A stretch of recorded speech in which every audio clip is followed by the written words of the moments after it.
Hello there and welcome to the Sleepy Alchemist. Tonight, we drift into the candlelit corners of a medieval kingdom, where the air smells faintly of old wood, damp stone, and that sweet and sour tang of yeast from the bakery street. Except tonight, the ovens are cold. The market stalls have nothing to sell but dusty turnips and the odd withered apple. In the castle above, servants whisper through corridors about hollow storerooms and kitchen tables bare enough to echo. You probably want to know this famine in those days wasn't just about hunger. It reshaped entire kingdoms, altered borders, and could quietly decide who sat on a throne. So before you get comfortable, take a moment to like the video and subscribe, but only if you genuinely enjoy what I do here. And if you can, post your location and your local time down in the comments. It's always fun to imagine this same story curling through so many different nights at once. Now dim the lights, maybe turn on a fan for that soft background hum, and let's ease into tonight's journey together. It begins with a long, thin figure pacing the echoing length of his workshop, which had once been a stable but now smells more of copper filings and boiled rosemary than of horses. Master Edron, the royal alchemist, is the kind of man you could mistake for a badly bundled scarecrow if you saw him through fog, threadbare robe, hair in tufts that point in conflicting directions, ink stains on his wrists. His eyes, though, have that darting brightness of someone forever scanning for the next leap of logic, the next ingredient to make impossible things possible. Beyond his door, the kingdom is groaning under a third failed harvest in a row. That's not unusual for the early 14th century. Historians still argue whether those sudden cold years were caused by volcanic ash, drifting from distant eruptions, or simply a cruel turn in climate cycles. Either way, the grain silos stand hollow, and bread, once the dull but dependable anchor of every meal, is now a luxury for the wealthy and a fading memory for the poor. The official rationing proclamations nailed to the church doors are written in ornate script, as if beauty could disguise the scarcity. Edron knows the numbers, even if the king prefers not to. In his secret ledger, he's tracked the shrinkage of grain supply, the price jumps in rye and barley, and the rise of thefts reported by the city watch. His ink-blotted fingers trace over a scrawl in the margin, "If stone could be made bread." It's not the sort of thought you voice in the tavern, unless you want to be laughed out of your stool. But in the alchemist's head, the phrase repeats, reshapes, and begins to feel less like a joke and more like a dare. The notion isn't entirely absurd to him. Ancient manuscripts, those so-called books of transformation smuggled from dusty monasteries, speak of transmutations that swap the nature of one thing for another. The mainstream historical fact is that medieval scholars were genuinely obsessed with turning base metals into gold, not because they wanted to be rich, but because they believed in a hidden order to nature, a symmetry they could unlock. But Edron's shelves are crammed not only with gold-lusting recipes but stranger ones, formulas for creating edible paste from marble dust and sheep's milk, instructions for coaxing mushrooms to sprout overnight from baked clay. One particular text, a tattered codex bound in cracked green leather, claims that stone is nothing more than earth, water, and the memory of fire locked together. Break the memory, and you can free it to become something else. Fringe knowledge, certainly. The margin notes even suggest the method once caused a monastery wall to sag like wet bread dough before collapsing entirely. But there's the hook in his mind. If that collapse could be directed, perhaps the stone could reform into actual bread. Tonight he works by a single beeswax candle, the glow pooling over a table cluttered with mortar, pestle, glass vials, and a bronze dish pitted with old heat scars. He grinds a fragment of limestone until it's soft as flour, then adds water laced with crushed nettle. The scent is sharp, a bit like spinach gone wrong. His hands move with the care of a man slicing gemstones, yet he hums under his breath, an off-key lullaby his mother once sang about the moon drinking from the sea. Outside, the wind pushes a dry leaf across the threshold. The first trial is pitiful, a grey lump that steams slightly but tastes of bitter chalk. Still, it doesn't crumble in his fingers. It bends. That makes him sit up straighter. He presses it flat, sprinkles it with salt, and leaves it near the hearth. In the morning the lump is pale and spongy, and though it won't win over any courtly palate, it can be chewed without breaking teeth. The surprise is enough to keep him from sleeping the next night, mind looping through improvements. If he can coax flavor, shape, and more yield, this could bypass the kingdom's granaries altogether. Of course, there's the question of permission. Anything this dramatic will draw royal attention fast, and with royal attention comes royal control. Edron has seen what happens to discoveries the crown deems too dangerous or too valuable to leave in one man's hands. Still, the thought of idle stone walls while children gnaw on boiled roots is too much. He pictures entire streets with bread bricks instead of stone, ovens fed by nothing but hammers and chisels. In the city below, people are already whispering about strange smells drifting from the alchemist's workshop. Something yeasty, something warm. Bread scent travels like gossip, and soon enough it reaches ears under a crown. The palace kitchen steward, on his way back from measuring out the king's dwindling sugar supply, catches the scent and follows it half a street before shaking himself and returning to duty. By the week's end, Edron's latest batch is better, slightly sweet, the colour of light honey, and with a crust that cracks pleasantly. He sets it beside his candle, listening to the rain tick against the shuttered window, and wonders how long he can keep the secret. Somewhere in the castle's upper levels, the king sits over his own ledger, unaware that in a shabby cellar, a scarecrow of a man has begun to stir the first steps of a forbidden experiment that could upend his entire kingdom. The summons arrives before dawn, a sharp knock at the workshop door that rattles the hinges. Edron blinks in the candle's last stub of light, half convinced he's dreamed the sound, until the door creaks open and two palace guards fill the frame.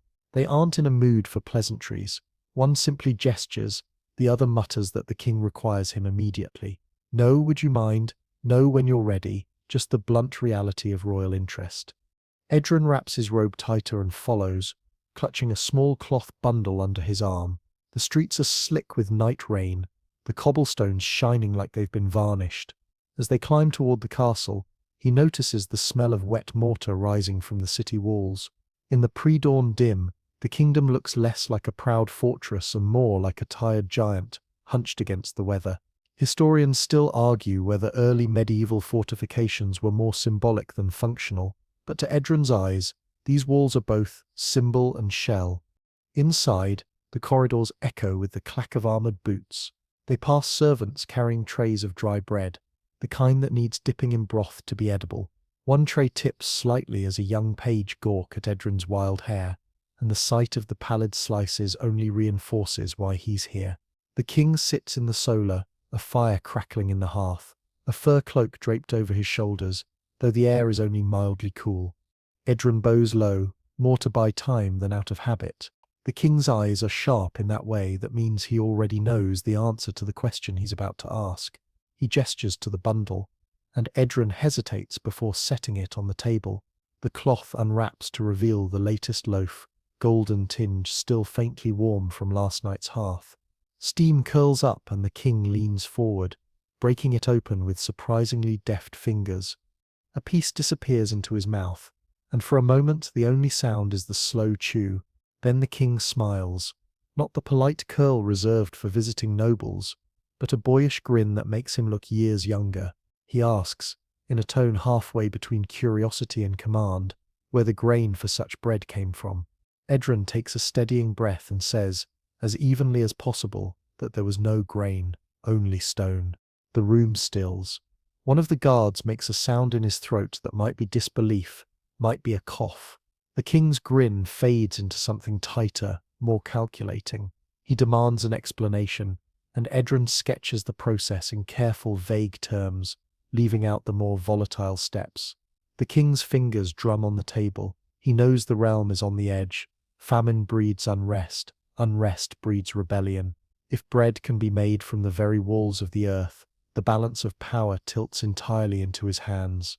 A mainstream historical fact drifts into Edron's mind in some medieval courts. Inventors who created miraculous devices were rewarded with land and titles, but just as often they were locked away to ensure no rival could steal the secret. A fringe tidbit he once read claimed a 12th century scribe had concocted a wine that never soured and was subsequently invited to live in the king's wine cellar for the rest of his life, with no door outward. That image makes Edron's stomach tighten. The king leans forward. He doesn't ask if it can be scaled up. He orders it. The device, the process, whatever this alchemy is, must be expanded to feed the court, the garrison, the city beyond. And it must be done quickly. Edron's protests about refinement, about safety, about the possibility of side effects, are waved away with a single flick of a ringed hand. By mid-morning, the guards have escorted him back to the workshop, but now there's a royal seal nailed to his door and 2 soldiers stationed outside. Privacy, once his greatest ally, has evaporated.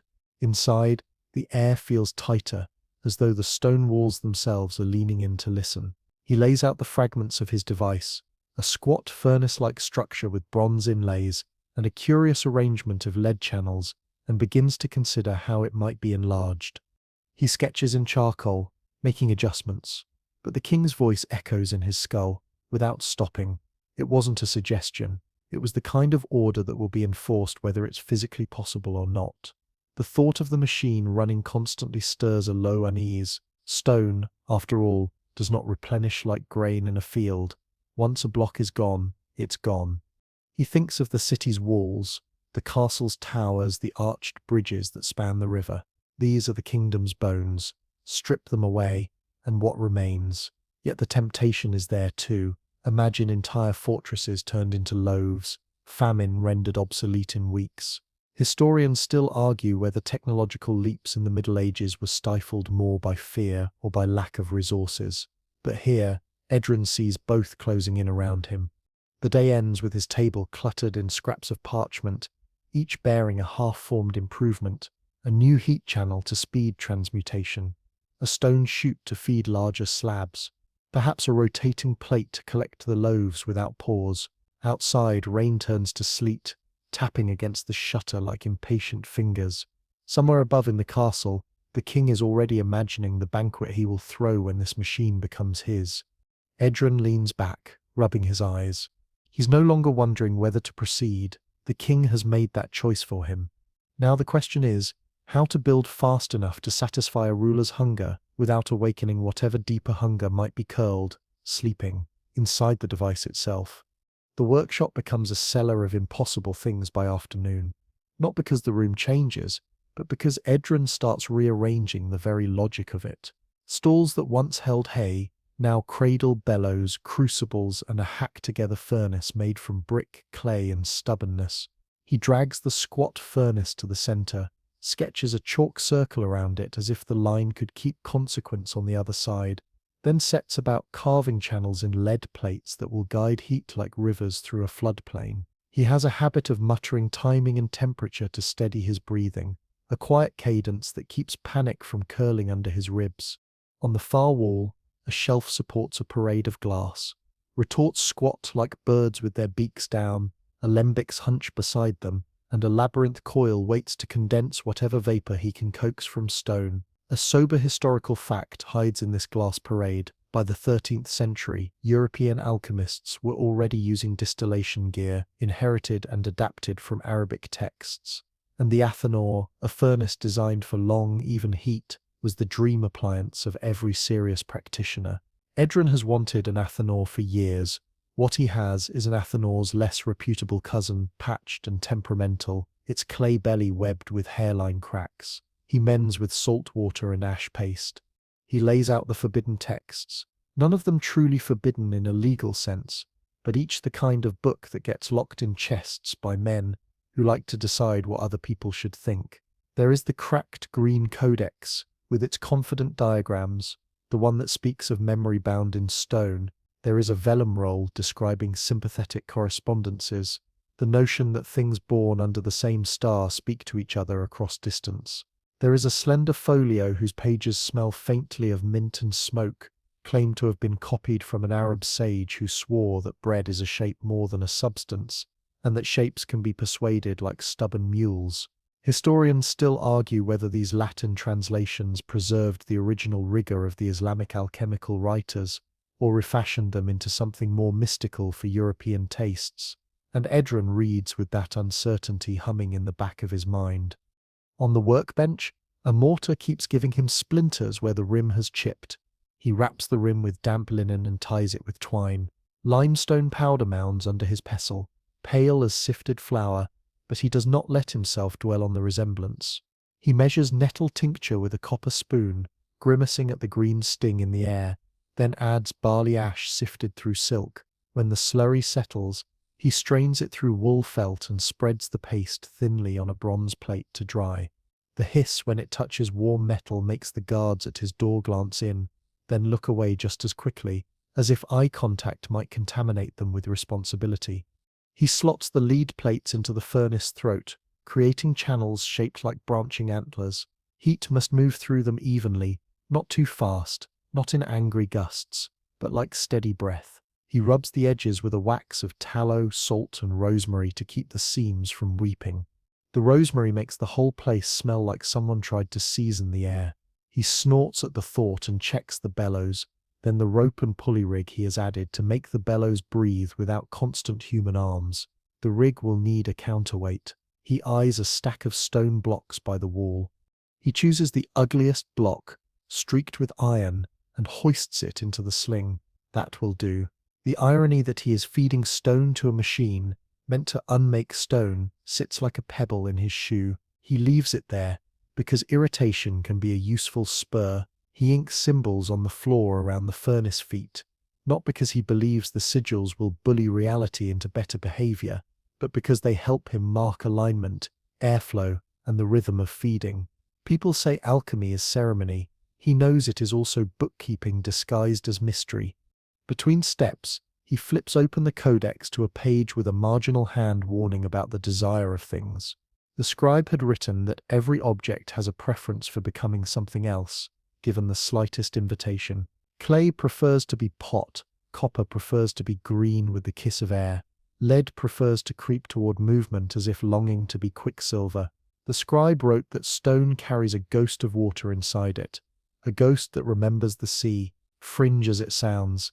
Edron has seen enough lime hiss and steam to respect the idea. He pencils notations in a tidy column beside the warning. If stone prefers dust, and dust prefers mud, and mud prefers brick, and brick prefers shelter, and shelter prefers company, then perhaps bread, which prefers people, can be reached by a quick path if one speaks the right language. He builds the hopper next, a wide-mouthed box that will accept fist-sized fragments and ease them toward the furnace's hungry throat. He lines the inside with hammered tin so the pieces slide rather than catch. He pulls threads of wool through drilled holes to act as soft valves, flexing in the hot draft to pace the flow. When the first test run begins, the whole assembly gives a little shudder, like a horse evaluating a new rider. Edron steadies the rope, sets the counterweight swaying gently, then feeds in a palm-sized chunk. Heat blooms. A dry smell climbs into the rafters. He taps the side of the furnace in a slow pattern to feel the resonance. The device answers with a hum he can feel in his fingertips, the low thrum of labor, not the angry rattle of something about to split. He closes his eyes to listen. The room's other sounds fall away until only bellows breath and furnace hum remain. He imagines, as he does sometimes at the edge of sleep, that the stones under the city are listening too, that the entire castle is one body, warm in places, hollow in others, full of bones and stories. The first thin sheet extrudes onto the bronze plate like batter, pale and trembling. He resists the urge to poke it. He has learned that curiosity can ruin good timing. He waits until the sheet skins over and the edges lift like the pages of a book caught by a breeze, then slides a paddle underneath. The pancake of not quite bread goes to a low rack near the hearth. He tries not to think of the last time he tasted true wheat. He tries not to think of the market ovens gone cold. He flips to a different text while he waits, one that lists correspondences between stones and stars. It is a ridiculous book by the judgment of sober minds, but sometimes ridiculous maps point to real roads. It claims granite is governed by Saturn, limestone by the moon, and that bread rises best when Mars is asleep. Historians still argue whether medieval bakers really followed planetary hours for their dough, or whether such alignments were added later by imaginative chroniclers. Edron has met bakers who swear by phases of the moon and others who swear by the angle of the sunbeam through their shop window, so he shrugs at the debate and checks the rack. The sheet cools and tightens. When he breaks a corner, steam kisses his fingers. The taste is no longer chalk. It is timid bread, bread that wants to be braver. He laughs once, a single bark of surprise, and then sobers, because this timid bread is also a nibble stolen from the mortar that held up his wall until yesterday. He calculates how many such sheets could be made from one buttress, then mentally lays that number alongside the mouths of the city. The math is unkind. He notes the failure points. The furnace needs a steadier draft. The lead channels scale, leaving a bitter tang if not scraped. The bronze plate warps at the edges. He scrawls a plan for a ring of small magnets to hold the plate flat while allowing it to expand, remembering a travelling tinker who showed him lodestones that tugged needles to heel like obedient dogs. A quirky tidbit from one of his herbals drifts in at the edges of his focus and refuses to leave. Certain apothecaries once swore that a pot of basil left under a brick for too long would breed scorpions. He smirks and mutters that if basil can summon scorpions out of suggestion alone, perhaps he can summon courage in dough. He climbs a wobbling ladder to adjust a hood above the furnace, a crude chimney extension he hammered from thin copper. The copper is already discoloring, blues and purples blooming like bruises. He likes the pattern. He tells himself that liking small beauty is allowed, even when the larger work presses hard against his shoulders. On the way down, he notices one of the guards holding a crust of the timid bread between forefinger and thumb. The man is trying to look unimpressed, but he eats the crust anyway and stands a little straighter afterward. Edron pretends not to see, not out of pride, but to protect the man from the embarrassment of gratitude. By dusk, the cellar has warmed, and the stone floor holds that warmth like a sleeping cat. He has 5 sheets cooling and a 6th forming. The bellows rig breathes steadily. The counterweight swings with a patience that borders on kindness. He allows himself a long breath, and then another. The device is not yet the roaring creature the king wants, but it is alive in the way a fire is alive, all appetite and discipline braided together. On a scrap of parchment, he writes a clean list for morning. Reinforce the lead joints with bronze staples. Stitch a leather gasket to quiet the lid. Carve a second hopper for different stone grades. Begin a ledger that records stone in, bread out, losses, gains, errors. Historians still argue whether alchemists were dreamers first or accountants disguised as dreamers. Edron, residue on his fingers, and ache in his back, suspects both can be true. He cleans the pestle, tucks the books beneath an oiled cloth, and lets the furnace sink to a whispering red. The seller of impossible things exhales, and for a moment before the next demand arrives, the world feels held in a steady pair of hands. Moonlight lays itself across the workshop like a thin sheet of tin, and the device answers with a sleepy glow that pulses from the seams. Edron has learned the rhythm of the thing's breath during the day, but at night it seems to listen to different rules. He tightens the leather gasket he stitched at dusk, checks the lodestones that pin the bronze plate flatter than before, and feeds the hopper with 3 neat fragments of limestone shaved from an old step. The bellows rig begins its patient sway, and the furnace hum gathers into a sound that settles behind the ears more than in them, a purr you feel in your molars. He is not supposed to be working after curfew. In many medieval towns, a bell rang at dusk to announce that fires must be banked and people kept indoors, a practice meant to prevent accidental blazes that could jump from roof to roof in streets packed tighter than a miser's purse. The castle tolerates Edron's sparks because the guards are stationed outside the workshop door, and because famine has made exemptions fashionable, but habit still makes him glance toward the shuttered window when the hour turns. Historians still argue whether curfew bells were enforced with iron fists or mostly ignored with a wink and a prayer. Tonight, enforcement feels far away and the work presses close. The first sheet arrives smoother than any daytime trial, a pale tongue spreading across the plate, skinning over quickly and lifting its edges with confidence. He recognizes that confidence the way a baker might recognize a dough that finally learned how to rise. He slides the paddle underneath and turns the sheet with a motion that would have made the palace cook jealous if she were here to see. Steam kisses his knuckles. The smell is honest bread, not timid or apologetic, and he laughs softly at the audacity of it. The unsettling part begins as a draught that is not from any window. It is a coolness that spills from the furnace's base and snakes across the floor like a stream looking for a bed. The hairs on his forearms lift. A curl of frost appears along the chalk circle he drew hours earlier, as if moonlight had been poured into a groove and decided to crystallize. He crouches, blows gently, and watches the frost reform where his breath passes. Heat is walking into bread, he tells himself, so something else must be going the other way. The device is exchanging qualities like a market barterer, and in that trade the room is paying with warmth.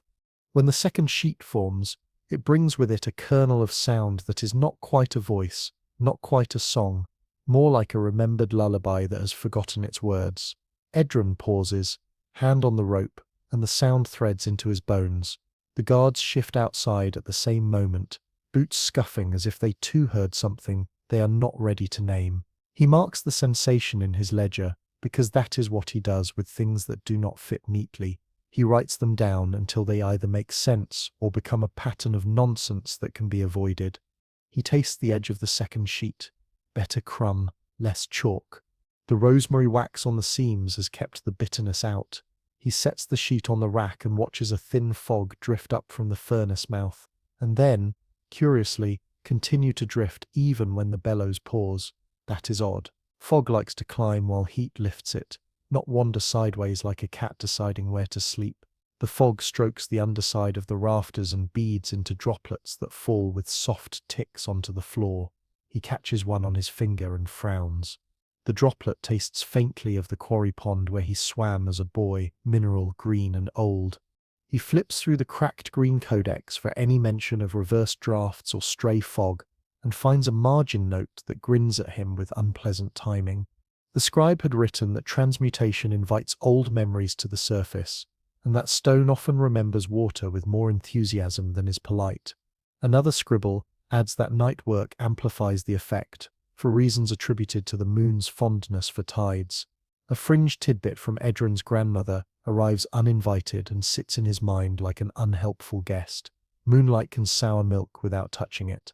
Historians still argue whether people truly believed in lunar spoilage, or whether it was a tidy story told to excuse bad storage.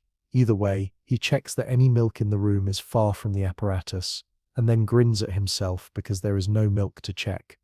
The third sheet comes out with a handsome blistering at the edge, a hint that the heat profile is finally even. He presses his thumb gently into the blister, and watches it sink back with a sigh. That is when the wall behind the furnace makes a sound he refuses to call a groan. It is a settling sound, a long exhausted breath expelled by an old spine. He sets the sheet down carefully and places both palms against the stone. The chill there is deep, not the surface cool of a shaded rock, but the long cold of a cellar that never sees summer. The draft across the floor grows bolder, and Edron realizes the device is not pulling heat from the fuel alone. It is sipping from the stones. This does make a kind of sense, which is the worst part, because sense will always try to dress danger in a convincing suit. If the device persuades stone to remember grain, it might also persuade the stone to forget being stone. Forgetfulness has a cost. Mortar could loosen. Joints might ease as if greeting a bath. He glances at the ceiling and imagines the line of force through each beam. The thought that his furnace is teaching the wall to exhale makes his scalp tighten. He jots a line in the ledger. Peripheral chilling observed. Watch for sweating stones. A moth hurls itself repeatedly at the shutter, and then gives up to circle the copper hood in slow pendulums. Edron cups it gently and releases it near the door, a moment of softness during a night that keeps sharpening its teeth. Outside, the watchman's halberd clicks against flagstones as he turns his patrol. Edron has no desire to explain his night labor to a man who measures virtue in closed shutters and banked coals. He feeds a final small chunk into the hopper, more to learn than to produce, and counts the breaths between the bellows strokes. The final sheet is the best of the night. It peels from the plate as if it has decided to cooperate with his ambitions, a relief that arrives with its own quiet terror. Success invites expectation. Expectation invites scale. Scale with a king attached to it invites commands that do not consult physics.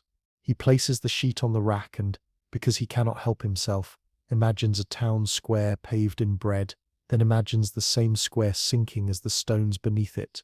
Sigh and remember being sand. He reaches for humor like a handhold, and thinks that perhaps the city will finally have those soft streets old men promise in fairy tales, just in a way that will alarm every mason within 100 miles. One more observation: the device seems to favor limestone. Granite resists, sulks, and yields a sour tang. The lunar book would laugh and whisper that he should work by the moon and avoid Saturn's frown, but he ignores astrology's nagging for the moment and sticks to what the tests say. He labels bins by stone type, a fussy act that soothes him. Organization is a spell that often works even when you do not believe in it. When he banks the furnace at last, the room settles by degrees.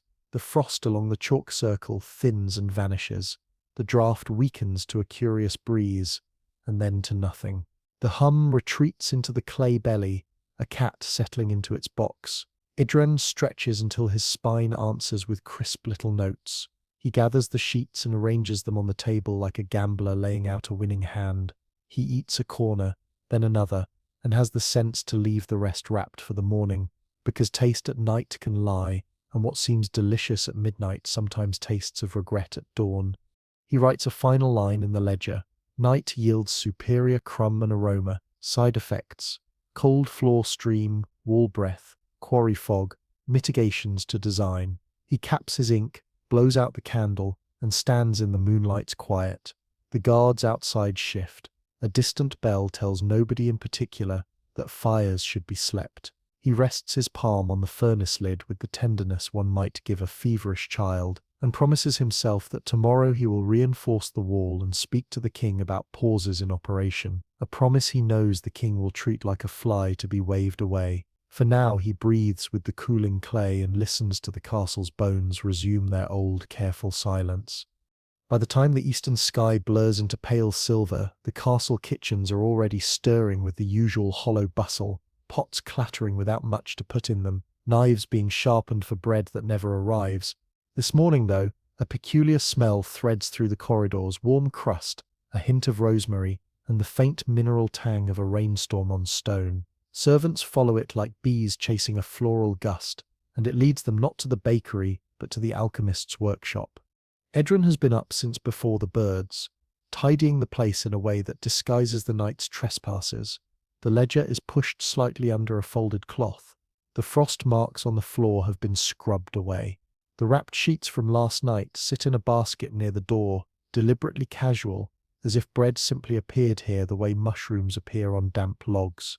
When the knock comes, it is not the measured tap of a palace guard, but the quick double rap of someone too curious to remember their manners.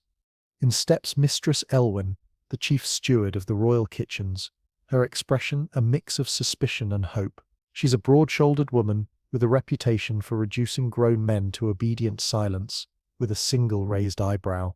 Without waiting for invitation, she lifts the cloth from the basket and inhales. Her face softens despite herself. She breaks a corner, chews, and swallows slowly, as if expecting some alchemical prank to reveal itself halfway down.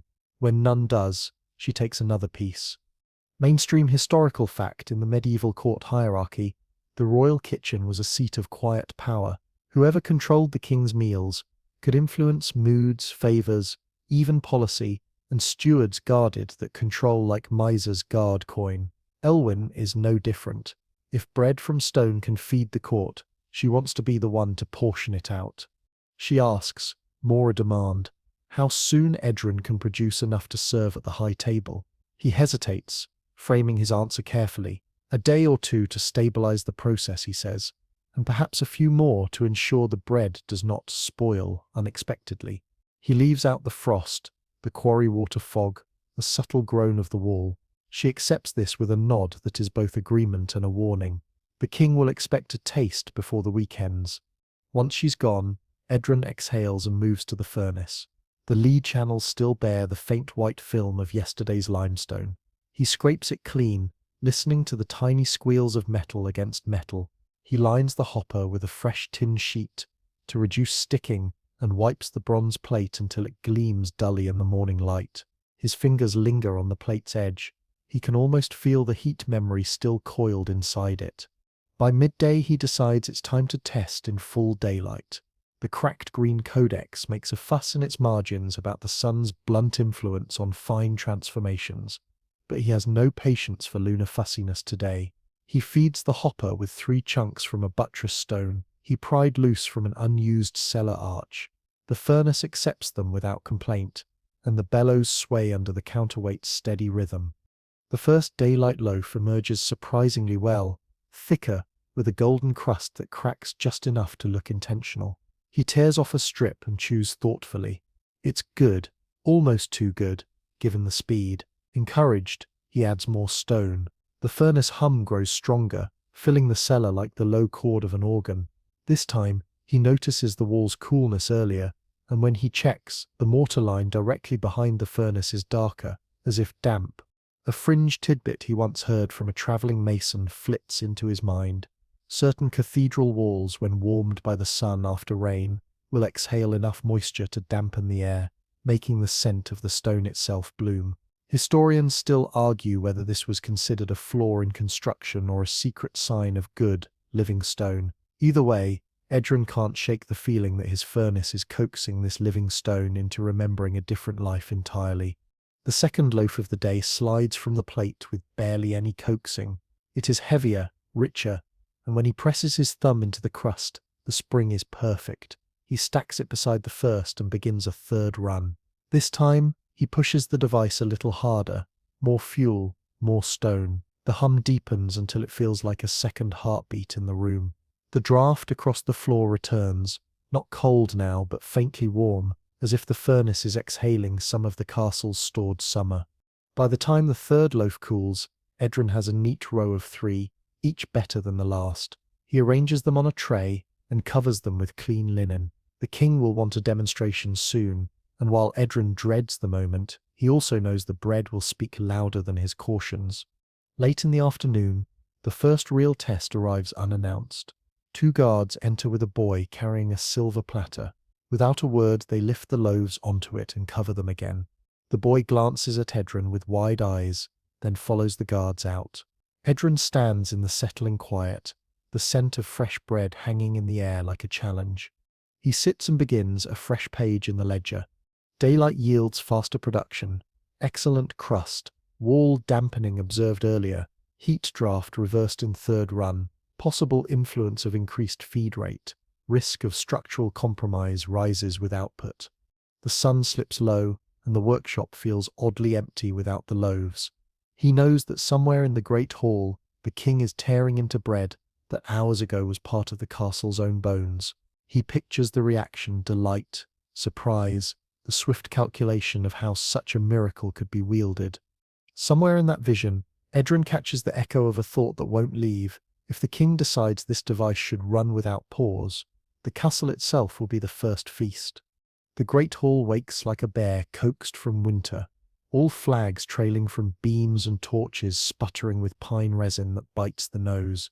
The long tables gleam with a coat of oil rubbed in by tired stewards who know presentation can disguise scarcity, up to a point. Today there is less need for disguise. Silver platters parade from the door and into the light, each carrying loaves with sunset crusts and pale bellies, the kind that give off a sigh when pressed. Bread from stone arrives as if this had always been a sane sentence. The king sits tall, rings winking, and makes the official gesture that means the feast may begin, a gesture he has not performed with much enthusiasm in months. Edron stands off to the side with Mistress Elwen, who watches the carving knives as a hawk watches a field. He carries his ledger at his hip by instinct, a talisman against forgetting, and when he breathes in the warm mix of crumb and torch smoke, he has to brace against a dizzy wave of rightness. Bread should smell like this. The hall should sound like this too, a low river murmur of satisfied people, metal taps, crust cracks, laughter leaks from mouths that have not remembered how in weeks. The first slices are passed to the high table. The king takes one, tears it, and the expression that crosses his face is not subtle. He eats like a man, remembering a favorite song after a season of silence. Courtiers taste, blink, taste again. Even the lacquered peacocks of the court, who normally pretend that joy is an unfashionable garment, let it slip over their shoulders for a moment. A page boy coughs to hide a small giggle when a soldier closes his eyes at the second bite, like a pilgrim at a long-sought shrine. A sober historical fact belongs here, because the table is also a theatre. In many courts, bread ranked by colour and fineness signalled status as clearly as a title did. The whitest manchets went to the loftiest seats, the coarser maslin to the lower.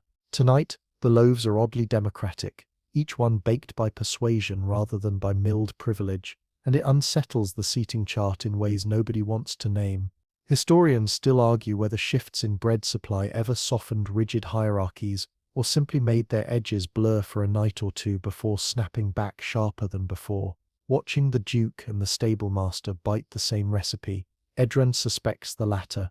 Mistress Elwyn keeps a rhythm going, sending platters to the garrison table, then to the scullery hands, then back along the dais, a sprinkler system of mercy. She glances at Edron once, and allows the smallest nod, which, coming from her, is akin to a papal blessing. The scent is a warm blanket over the hall. Children who were not supposed to be here hover near doorways, and are allowed to hover because this is a night for bending rules, and because small hands are quick and the kitchen cannot catch them all. The king calls for more with nothing but a look, and runners dart from the hall like starlings turning as one. Edron feels the tug in his chest that connects him to the cellar furnace. The rope and bellows rig will need tending, the hopper relined, the bronze plate scraped of the thin mineral veil it keeps collecting. He left the machine banked but awake, the way one leaves a hearth with red coals under the ash. He wonders, not for the first time, if the device dreams when unattended. He does not enjoy the thought, which is reason enough to write it down later. Earthy laughter rolls across the garrison table when someone discovers the heel is best for dipping into thin stew. Even if the stew contains mainly onions and hope, a lank priest sniffs and eats in tidy squares. A lady-in-waiting hides a second slice under her napkin for a friend in the laundry. A quiet economy that has always existed between the polished marble of court manners and the grindstone of service. At the hall's edge, a potter holds a slice up to the light and grins at the way the crumb's tiny tunnels mimic the air holes he coaxes from clay in the kiln. Edron stays still and lets his senses do the work of tallying. The joy is real, the relief is real, but underneath, the machine tugs. The pull is not romantic. It is the practical awareness that each warm slice was once a block shouldering weight somewhere in the castle's body. He pictures the curve of the north stair, the quiet dignity of an arch in the east cloister, the confident squareness of the outer wall. He imagines lines of force as threads, and his furnace as a seam ripper picking at stitches. A fringe tidbit bobs up from some long-ago conversation with a travelling showman who juggled knives and facts in equal measure. The man had sworn that in a city to the south, fish were once baked into loaves as good luck charms for sailors, with tiny silver scales shining from the crust like stars. When the season turned unlucky, the bakers hid tiny stones instead, a joke the fishermen resented until the bread worked just as well to calm a worried stomach. Historians still argue whether the practice ever existed, or whether it was one more story a showman used to earn his supper. Edron smiles despite himself at the inversion. Stones inside bread once for luck, and now bread sprouting from stone for survival. The king rises, gesturing with a crust in his fingers, and the hall lifts its attention like wheat turning towards sun. Gratitude pours from the dais in the kind of measured language that will play well when written into the court chronicle. The alchemist is praised with phrases that carve him into a symbol rather than a person. There are promises about feeding the city, then the province, then allies beyond the borders, the list swelling like a barrel being filled from a river that is not, in fact, endless. Edron hears the word always tucked inside the speech like a thorn in roses. The device must run always. He thinks of last night's frost necklace around the chalk circle and the way the wall breathed like a tired animal. He remembers the quarry water droplets beading on rafters and tasting of childhood swims. It would be very pretty to pretend those were romantic effects. Stage smoke for a miracle. It would be foolish too. He watches a hairline crack high in the hall's plaster, trace a fresh angle the way a wrinkle learns a face. The vibration here is different than in the cellar, a distant cousin but kin nonetheless. Mistress Elwyn leans closer in the bustle, and murmurs that they will need consistency, not just triumphs. She means loaves identical enough to be portioned without quarrel. He nods and thinks about feedstock. Limestone favoured, granite sulky. He will have to map the castle's guts, list the stones by type, as if the walls are a pantry. The practical absurdity of it scrapes his throat, and he swallows around it. Later, he tells himself, later he will make the case for pauses, for resting the machine the way bakers let dough rest. He can already hear the reply formed from polished certainty. The kingdom does not rest. Runners return with steaming replenishments, and the smell swells again. It is almost enough to muffle the other scent edging the hall, a cool mineral whisper that Edrin recognizes. The device's breath has climbed a stair. He senses it the way sailors claim to sense weather changes in their scars. A mason at the servants' table suddenly looks up at the rafters with the same expression Edrin felt crawl across his own face.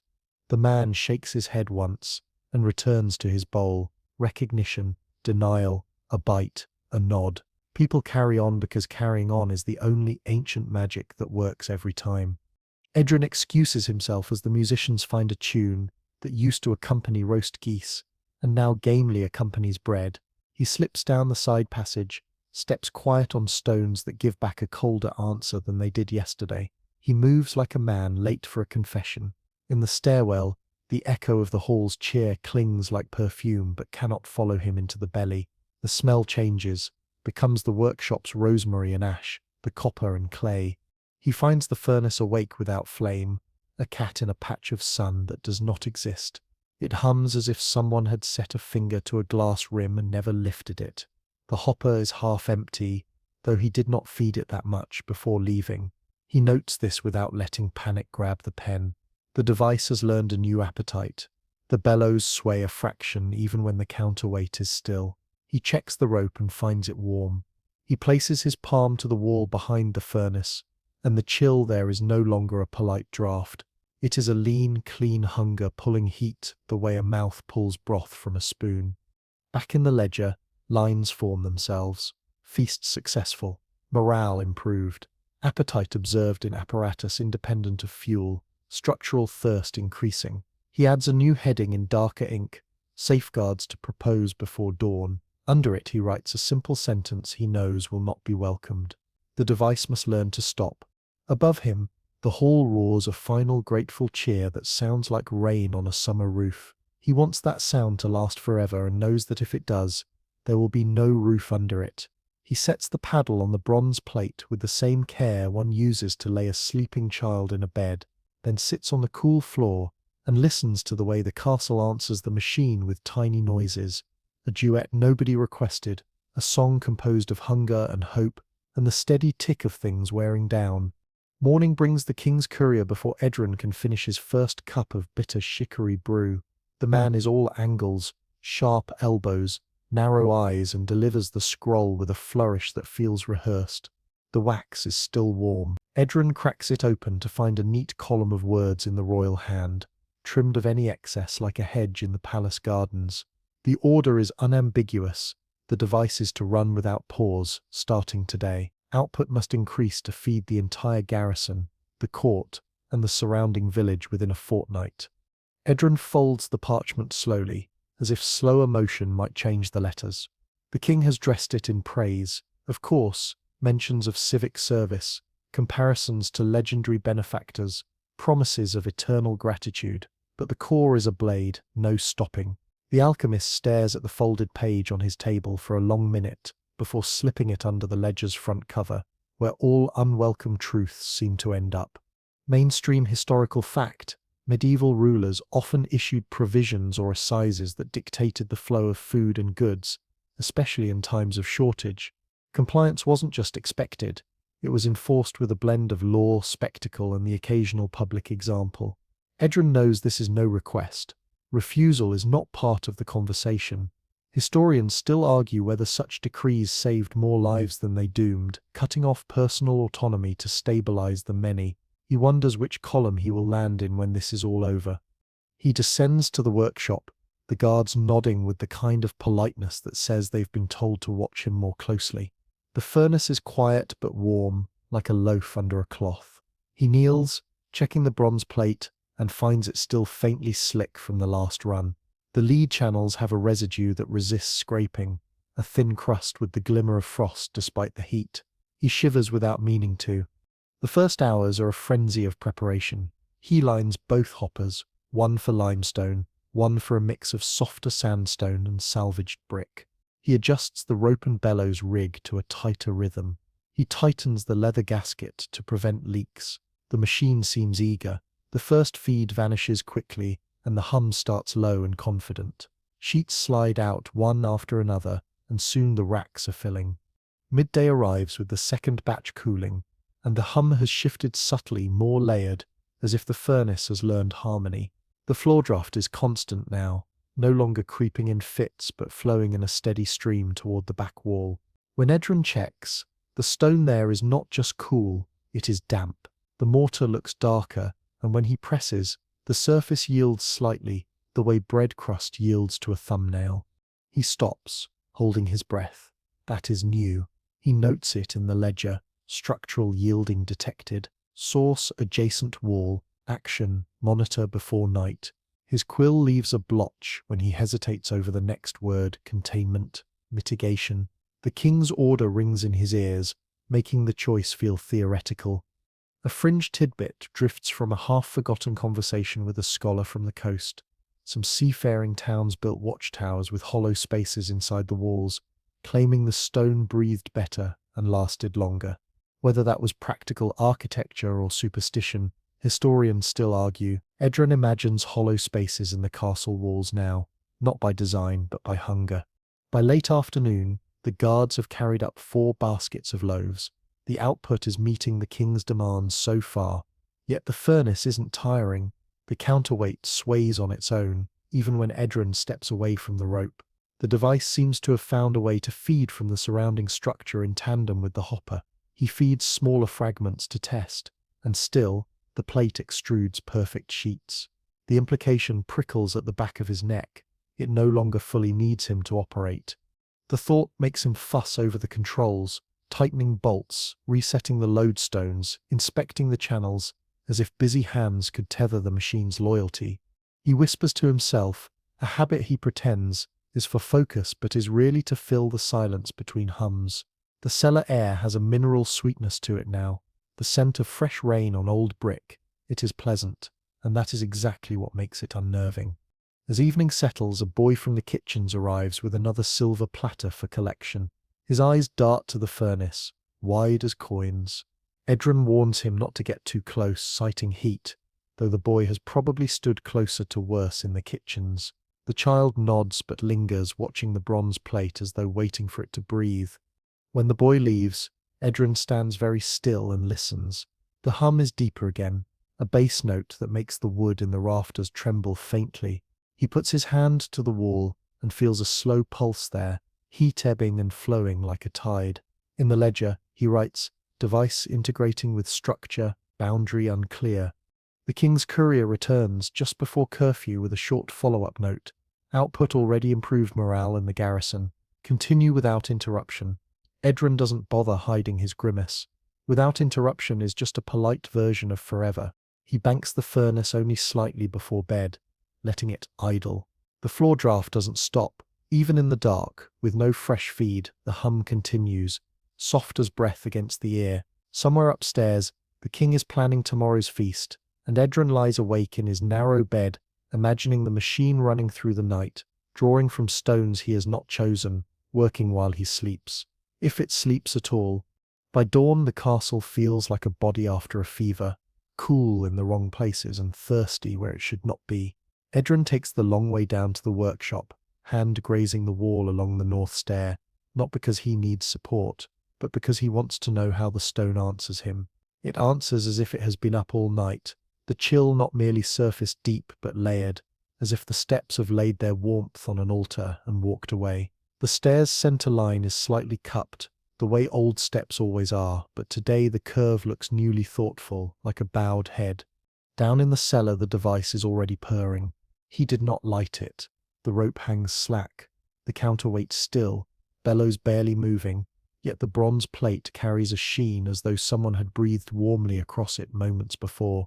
He touches the lid and snatches his hand back, not hot but strangely alive, a low vibration that tickles bone more than skin. The chalk circle he drew 2 days ago has ghosted back, not with frost this time, but with a thin whiteness like dried lime. He kneels and rubs it.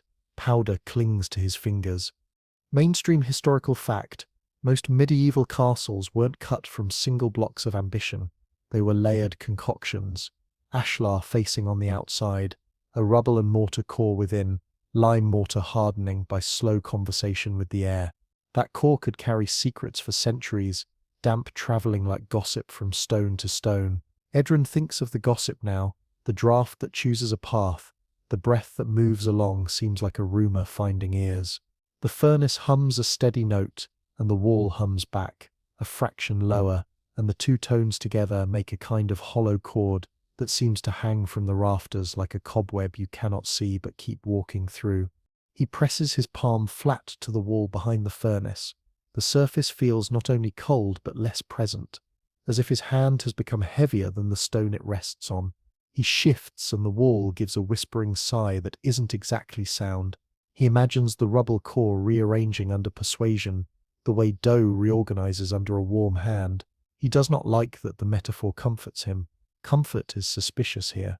He writes in the ledger with brisk strokes, responsiveness of adjacent wall increasing, tonal coupling audible, surface powdering observed. When he stands, the faintest echo follows him across the floor, not his steps, but something walking a heartbeat later, soft as a cat that is pretending not to follow. He pauses, and the echo pauses. He takes 3 quick steps, and then stands still. 3 soft puck-puck-pucks arrive a breath behind. He looks up, half expecting to see a trick of dripping water on the vault, but the ceiling only stares back with soot freckles and the copper hood's slow tarnish. He turns his head toward the corridor, and that is when he notices it. A vein. It begins as a hairline difference in color, a pale thread crawling along the seam where floor meets wall, weaving with a confidence he recognizes from the bread's best crumb. He kneels again, breath slow, and runs a fingernail gently along the line. The sound is a whisper in the register of paper cuts. The vein proceeds beyond the furnace, past the ash bins, and into the darker stretch of corridor that runs under the east cloister. He fetches the lamp, shields the flame, and follows. The vein bifurcates twice in 10 paces, then converges again, a pattern he has seen in river deltas and the veins in leaves.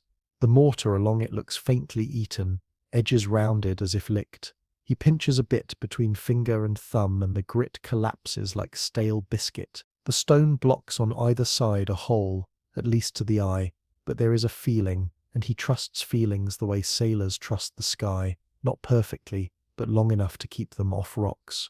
The feeling is hollowness. The wall is learning to be less. A guard clears his throat at the workshop door, and Edrin startles, almost angry at the interruption, and then grateful for the excuse to look away. The man, the shorter of the two assigned to him, glances at the lamp and the vein and then at Edrin's face.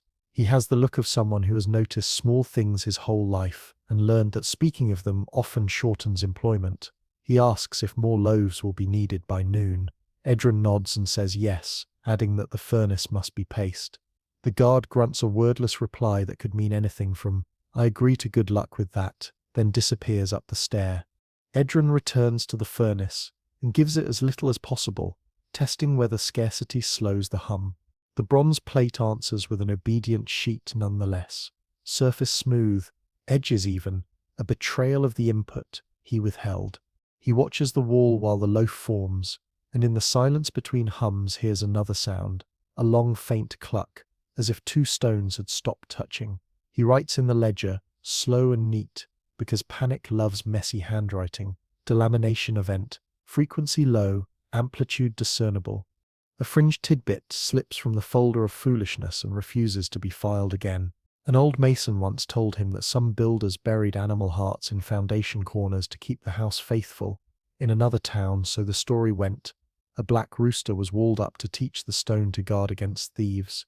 Historians still argue whether such foundation sacrifices were a widespread practice or a handful of colourful lies that stuck to the era like burrs to wool. Edron does not believe a rooster would help here, but he finds himself pausing at the corner of the room and patting the stone with a wordless apology, which is not science and is also not nothing. He sets the bellows to the slowest steady rhythm they can keep, and begins to map the veins. Chalk in hand, he draws on floor and wall, branching lines for branching lines, dates, small notes, a surveyor of subtle harm. In the margins he adds another column, audible hollows, places where a knuckle tap rings brighter than yesterday. The pattern resolves into something like a tree turned on its head, roots creeping toward the cloister, a few tendrils nosing under the old granary, one thin path aiming toward the north tower.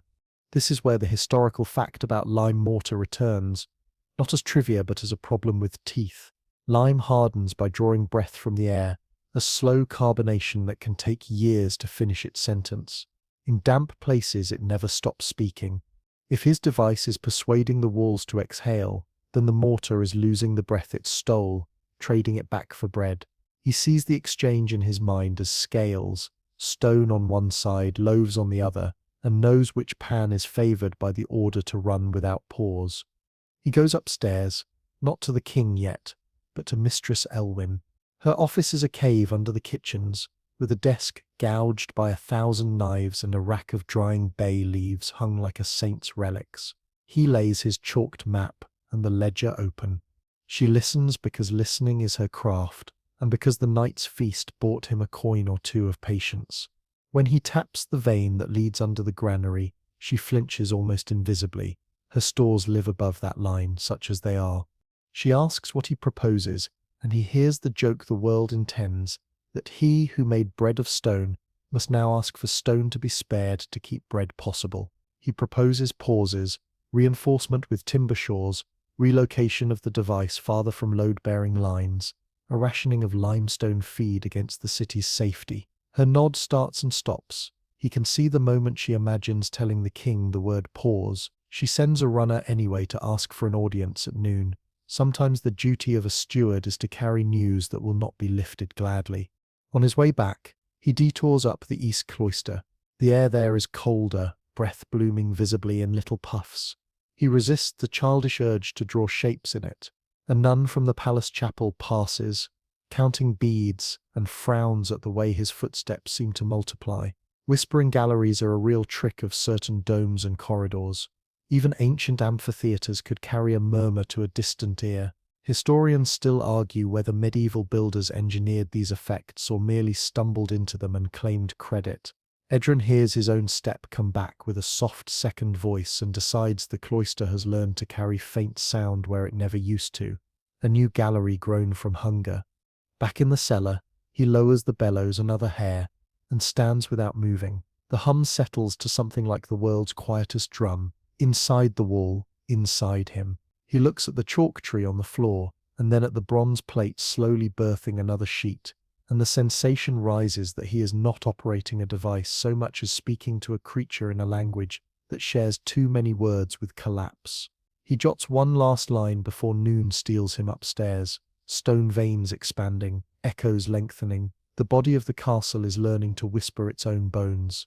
The audience at noon is not in the great hall, which might have allowed for a bit of ceremony and delay, but in the king's private solar, small enough to make the air feel shared and warm, though the warmth seems to lean toward the hearth rather than toward him. The king sits in a carved chair with a plate of figs and almonds at his elbow, the kind of plate you can only have when you own the docks. Mistress Elwyn stands off to one side, her hands folded in a manner that says she is here to witness, not to rescue. Edron lays his chalked map on a table between them. The lines crawl across it, like the skeleton of some pale underground tree. He explains what each branch is, veins of structural yielding, the places where stone is losing its stubbornness, the spots where mortar is turning to powder. He describes the strange tonal coupling between the device and the walls, the cold drafts and the frost that shouldn't exist next to heat. He keeps his voice calm, but every sentence is a stone tossed into a pond whose surface is the king's attention. The king listens with an expression one might reserve for a clockmaker, explaining why a gifted timepiece runs 2 minutes slow, mild interest, no urgency. When Edrin finishes, he takes a fig, bites, and says the bread has brought calm to the city in a way that gold never could. His tone suggests that structural complaints are secondary. Mainstream historical fact: rulers in times of scarcity often gambled on short-term stability, even when warned about long-term risks. The grain fleets of ancient Rome were sometimes sent into storm seasons rather than risk bread riots. In the 14th century, certain lords sold off roof timbers to buy wheat. Historians still argue whether such decisions were desperate genius or reckless folly. Here, Edrin can see exactly which side the king prefers. He presses the point: pauses are essential, reinforcement possible, perhaps relocation. The king waves it away with that smooth economy of motion that says this is not the first unwelcome news he's trimmed from his day. The bread must keep flowing. The walls are thick, the mortar is old but strong, and in any case, the people will remember the bread, not the wall behind it. Mistress Elwyn clears her throat softly, like a bell 2 valleys over. She asks whether the king intends to use the device for the upcoming envoy banquet. His eyes brighten. Of course, nothing speaks of abundance like bread in every hand, bread warm enough to steam against a winter window. The meeting ends not with a resolution to the wall's problem, but with an order to increase output by the end of the week. Edrin walks back to the workshop slower than he came, each step like measuring tape across a patient's ribcage. When he reaches the cellar, the air is cooler than it should be for midday. The device is already awake. He hasn't fed it since morning, but a loaf sits on the bronze plate, perfect in shape, the crust gently lifting in the warm air. He checks the hoppers, still nearly half full, and feels the wrongness coil behind his eyes. The machine has learned to eat from the walls directly. He tears the loaf in half. Steam curls upward, carrying that mineral note like a signature. He tastes a corner and frowns. The crumb is flawless, but there's a faint metallic tang, like biting a coin. He writes it down: flavor change, trace metal profile, source unknown. In the afternoon, a mason arrives, broad shoulders, hands like quarried blocks, eyes squinting in suspicion even before introductions. He says the steward has ordered an inspection of the cloister foundation. Edrin leads him to the pale vein under the east wall. The mason crouches, taps the mortar with his chisel, and watches it crumble in a puff of lime dust. He stands and fixes Edrin with a look halfway between accusation and worry. They walk the length of the cloister, stopping at 3 more points where the mortar has gone soft. The mason shakes his head. In his trade, walls are supposed to age like wine, not like cheese left in the sun. He says, "Lo, that something is pulling the life out of the stone. Not damp, not frost heave, something else." A fringe tidbit slips from the mason's own bag of lore. There's an old tale of a monastery that built its chapel over a spring, the water seeping into the foundation. The monks swore the stone grew easier to carve each year, until one day the entire chapel slumped in on itself during morning prayers. Historians still argue whether the collapse was due to the spring's mischief or to a century of cutting corners. Edrin files the tale under too close to home.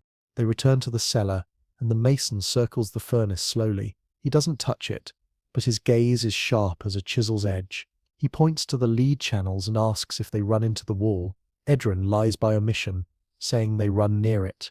The man snorts, says to keep an eye out for listening stone, his phrase for walls that start behaving like neighbors who eavesdrop. Then he leaves, muttering about shoring timbers.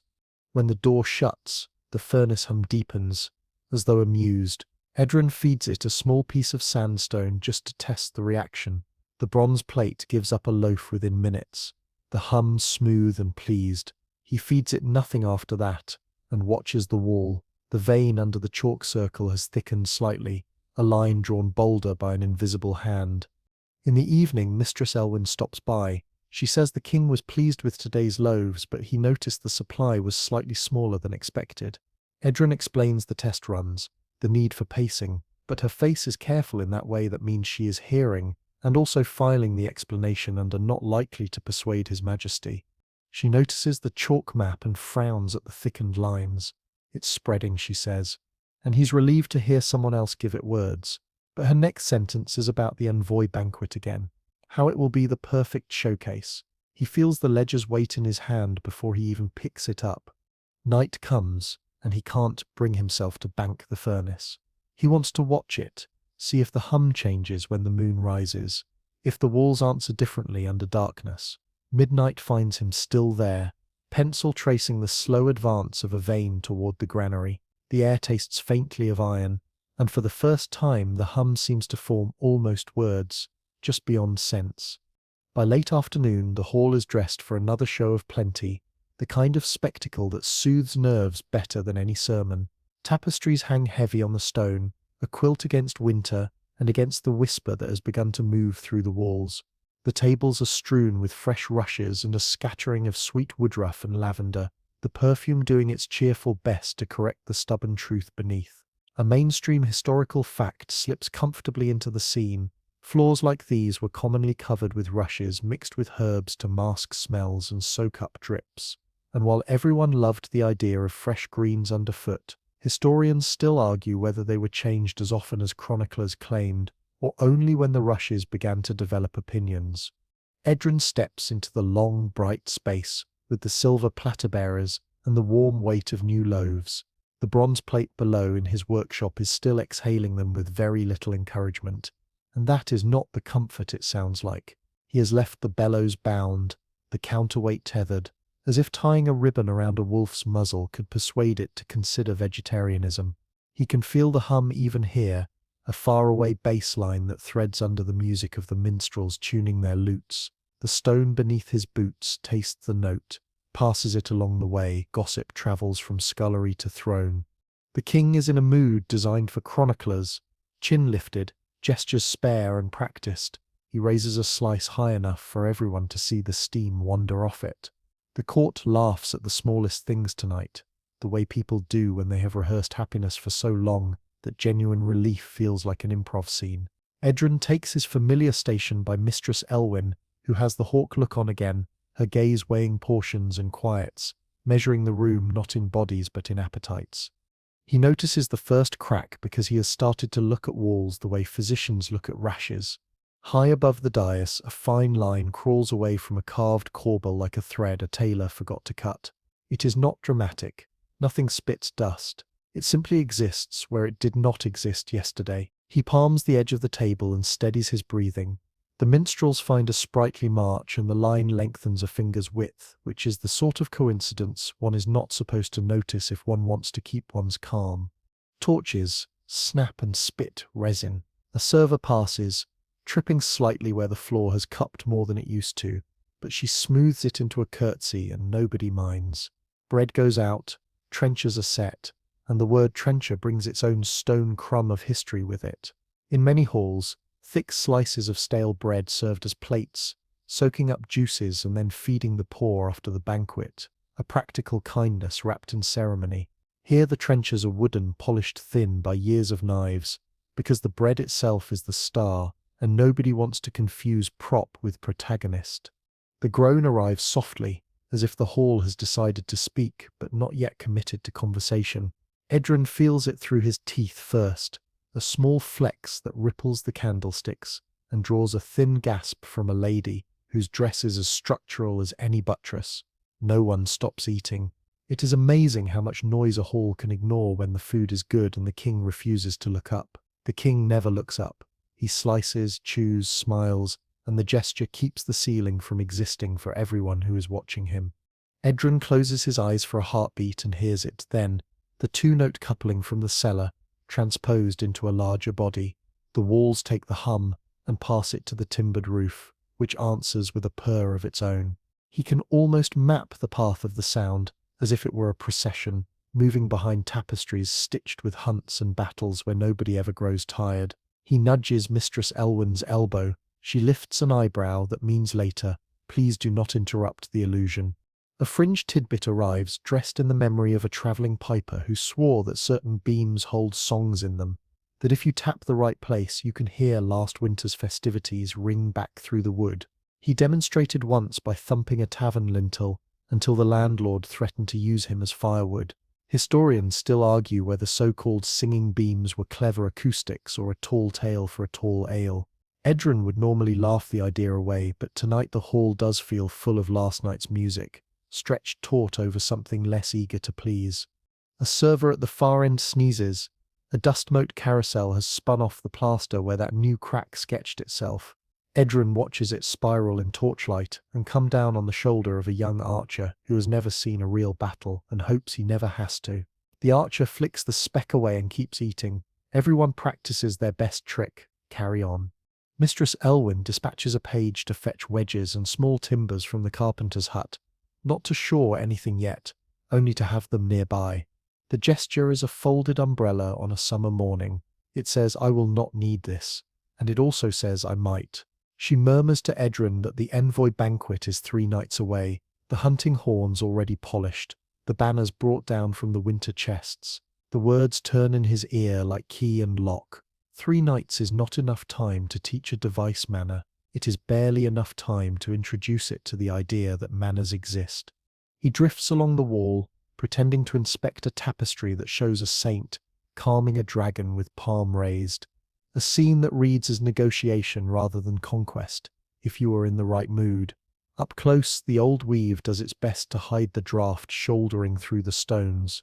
Behind the fabric, the cold moves in a slow bruise across the masonry. He presses 2 fingers to the gap and feels what the cellar wall taught him to feel, a pull, a polite but insistent sip, as if the hall itself is donating heat to a cause none of them voted for. Another faint sound, not a crack this time, but a settling click, comes from the south wall near the musicians' gallery. One of the lutanists misses a string and then converts the mistake into flourish with that musician's magic that transforms error into style. People cheer. The hall chooses performance over physics because performance has better timing. Edrin sketches the position of the sound in his mind and adds it to his internal chalk map, a habit that has begun to occupy the part of his brain that used to store lullabies. He returns to his place as the king rises, announcing bread for the city gates at sunrise, bread for the abbey, bread even for the grumbling guildsmen, who always act as if concessions are a test of royal fibre. The promise lands like warm rain. Edrin cannot help the small smile at the idea of watchmen chewing at their posts, mouths full, arguments muffled by crust. Then the smile slides because he can also see the line of force through the gatehouse, the way that arch wears its own history, the way his device will talk to it, if he obeys these orders too well. Near the hearth, a dog stands suddenly and stares at the nearest column as if a squirrel had just insulted his lineage. Animals notice structural mischief before people admit to it. The dog snorts, circles, lies down again, then lifts his head and keeps watching. Edrin takes this as a review. 2 stars out of 5, would not feast here again. The plate's thin. The minstrels trade brisk rhythms for something rounder, kinder, a tune that invites digestion rather than dance. People begin to lean back with the soft groans of satisfaction stolen from a richer season. That is when the ceiling gives a conversational creak that everybody hears at the same time. Conversation pauses in one of those eerie synchronous waves that would be impressive if it were not alarming. The king does what he was born to do. He smiles lazily as if nothing at all is interesting about ceilings and proposes another round of toasts. The hall obeys the cue with grateful speed. Laughter returns on command. Edrin glances at a dark streak that has appeared along a beam end. Not a crack, but a shadow of damp. He knows the look from the cloister and the cellar. A cup of wine rests on the trestle near it. The liquid quivers every time the base of the hall hum kisses the beam. He files the image in the ledger of his head, tone visible in drink. Tonight he will draw it properly, with the wavy lines he uses for water and the little teeth he uses for danger. As the feast thins to contented pockets of gossip, Mistress Elwyn quietly redirects the last platters to the servant's door and leans toward Edrin. He hears her plan in the cadence of her breath before he hears it in words. Runners at dawn to the carpenters and masons, a discreet order for shores, wedges, ropes and carts of sand to spread under new braces. Nothing ostentatious, nothing to alarm the nobility, sensible measures that look like spring cleaning, if you squint. He nods and pictures the cellar again, the chalk tree on the floor, the pale veins inching east. The hum follows him like a patient drum. He thinks, not without a small grin made of gallows wood, that the hall is developing taste. It prefers certain pitches, certain promises, certain speeches. He is not its favourite instrument. Still, he will try to retune it.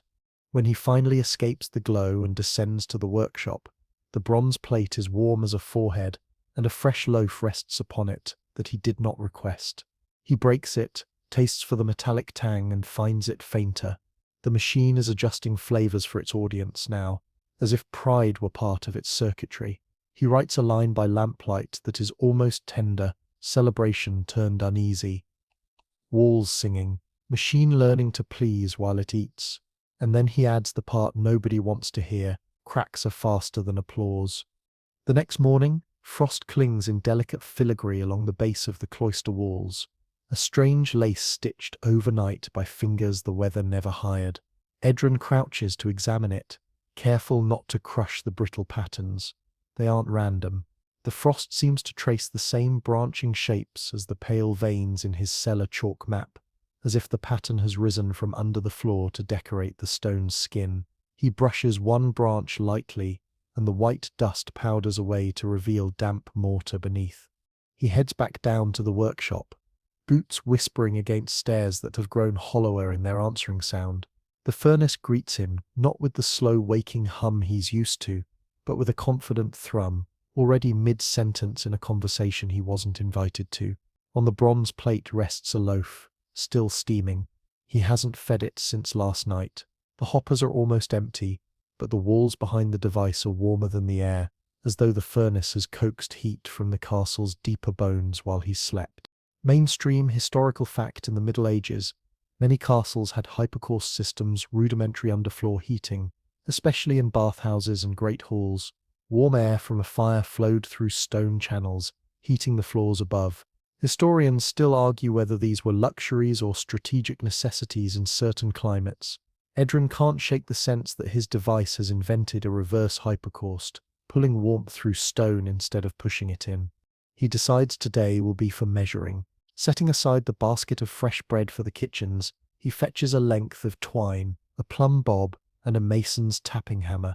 He begins at the corner nearest the furnace, tapping each stone in turn, and listening for changes in tone. Solid stones return a blunt thud, others, more than he'd like, respond with a hollow note, brighter than yesterday, as if something behind them has been gently scooped away. His map expands quickly.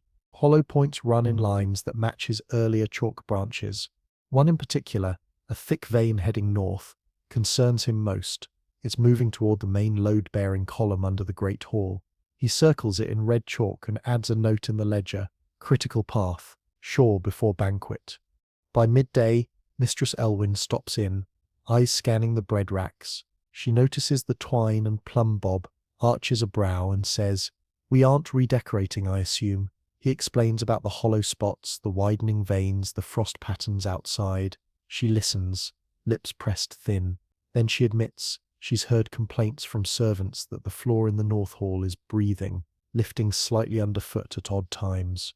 Edron nods grimly. Breathing stone has become a phrase too literal for comfort. A fringe tidbit slips into his mind, courtesy of an old chronicle he once translated for coin. It described a siege where the defenders dug out their own wall to collapse it onto invaders. Supposedly the wall sighed for days beforehand. Historians still argue whether this sighing was literary flourish or an actual acoustic effect from the hollowing. Edron files the image alongside the sensation in his hands when he touches certain stones. Now the readiness to let go. He and Elwyn agree on a discreet test. That afternoon, while the king is distracted with hunting dogs, a pair of carpenters arrive and slip into the cellar with lengths of timber. They brace one section of wall near the furnace with quiet precision. Edron feeds the device limestone from a bin he'd kept back, watching for any change in its hum. The tone stutters almost imperceptibly, as if the machine noticed someone trying to tighten its leash. An hour later, the brace section yields no fresh loaves, even though the hopper is still half full. The bread now comes from the other side of the furnace, closer to the unbraced northern wall. The machine is adjusting, choosing. Edron writes furiously in the ledger, apparatus bypassing braced source. prefers unprotected lines, implies sensing capacity beyond fuel intake. That evening, a royal messenger arrives with another command in florid ink. Tomorrow's output is to double in preparation for the envoy banquet. Double isn't even the king's hand, it's Elwyn's, a quiet signal that she's fought to keep it from being triple. Still, Edron feels the words settle in his stomach like a cold stone. He works late into the night, adding more chalk lines to his map, adjusting the bellows rig, trying to channel more heat from the hopper stones and less from the walls. The furnace complies for a while, then, when his back is turned, hums itself into a deeper register and produces a loaf without him touching the feed. He tears it open. The crumb is perfect. The crust, however, carries that faint metallic tang again, sharper this time. Before banking the furnace, he makes one last circuit with the tapping hammer. The hollow tone under the great hall column is louder. He lingers there, palm flat to the stone, feeling the subtle pulse, the same rhythm he hears in the furnace's hum. He adds one final note before sleep, hollowing accelerating toward main supports. If not checked, structural compromise inevitable.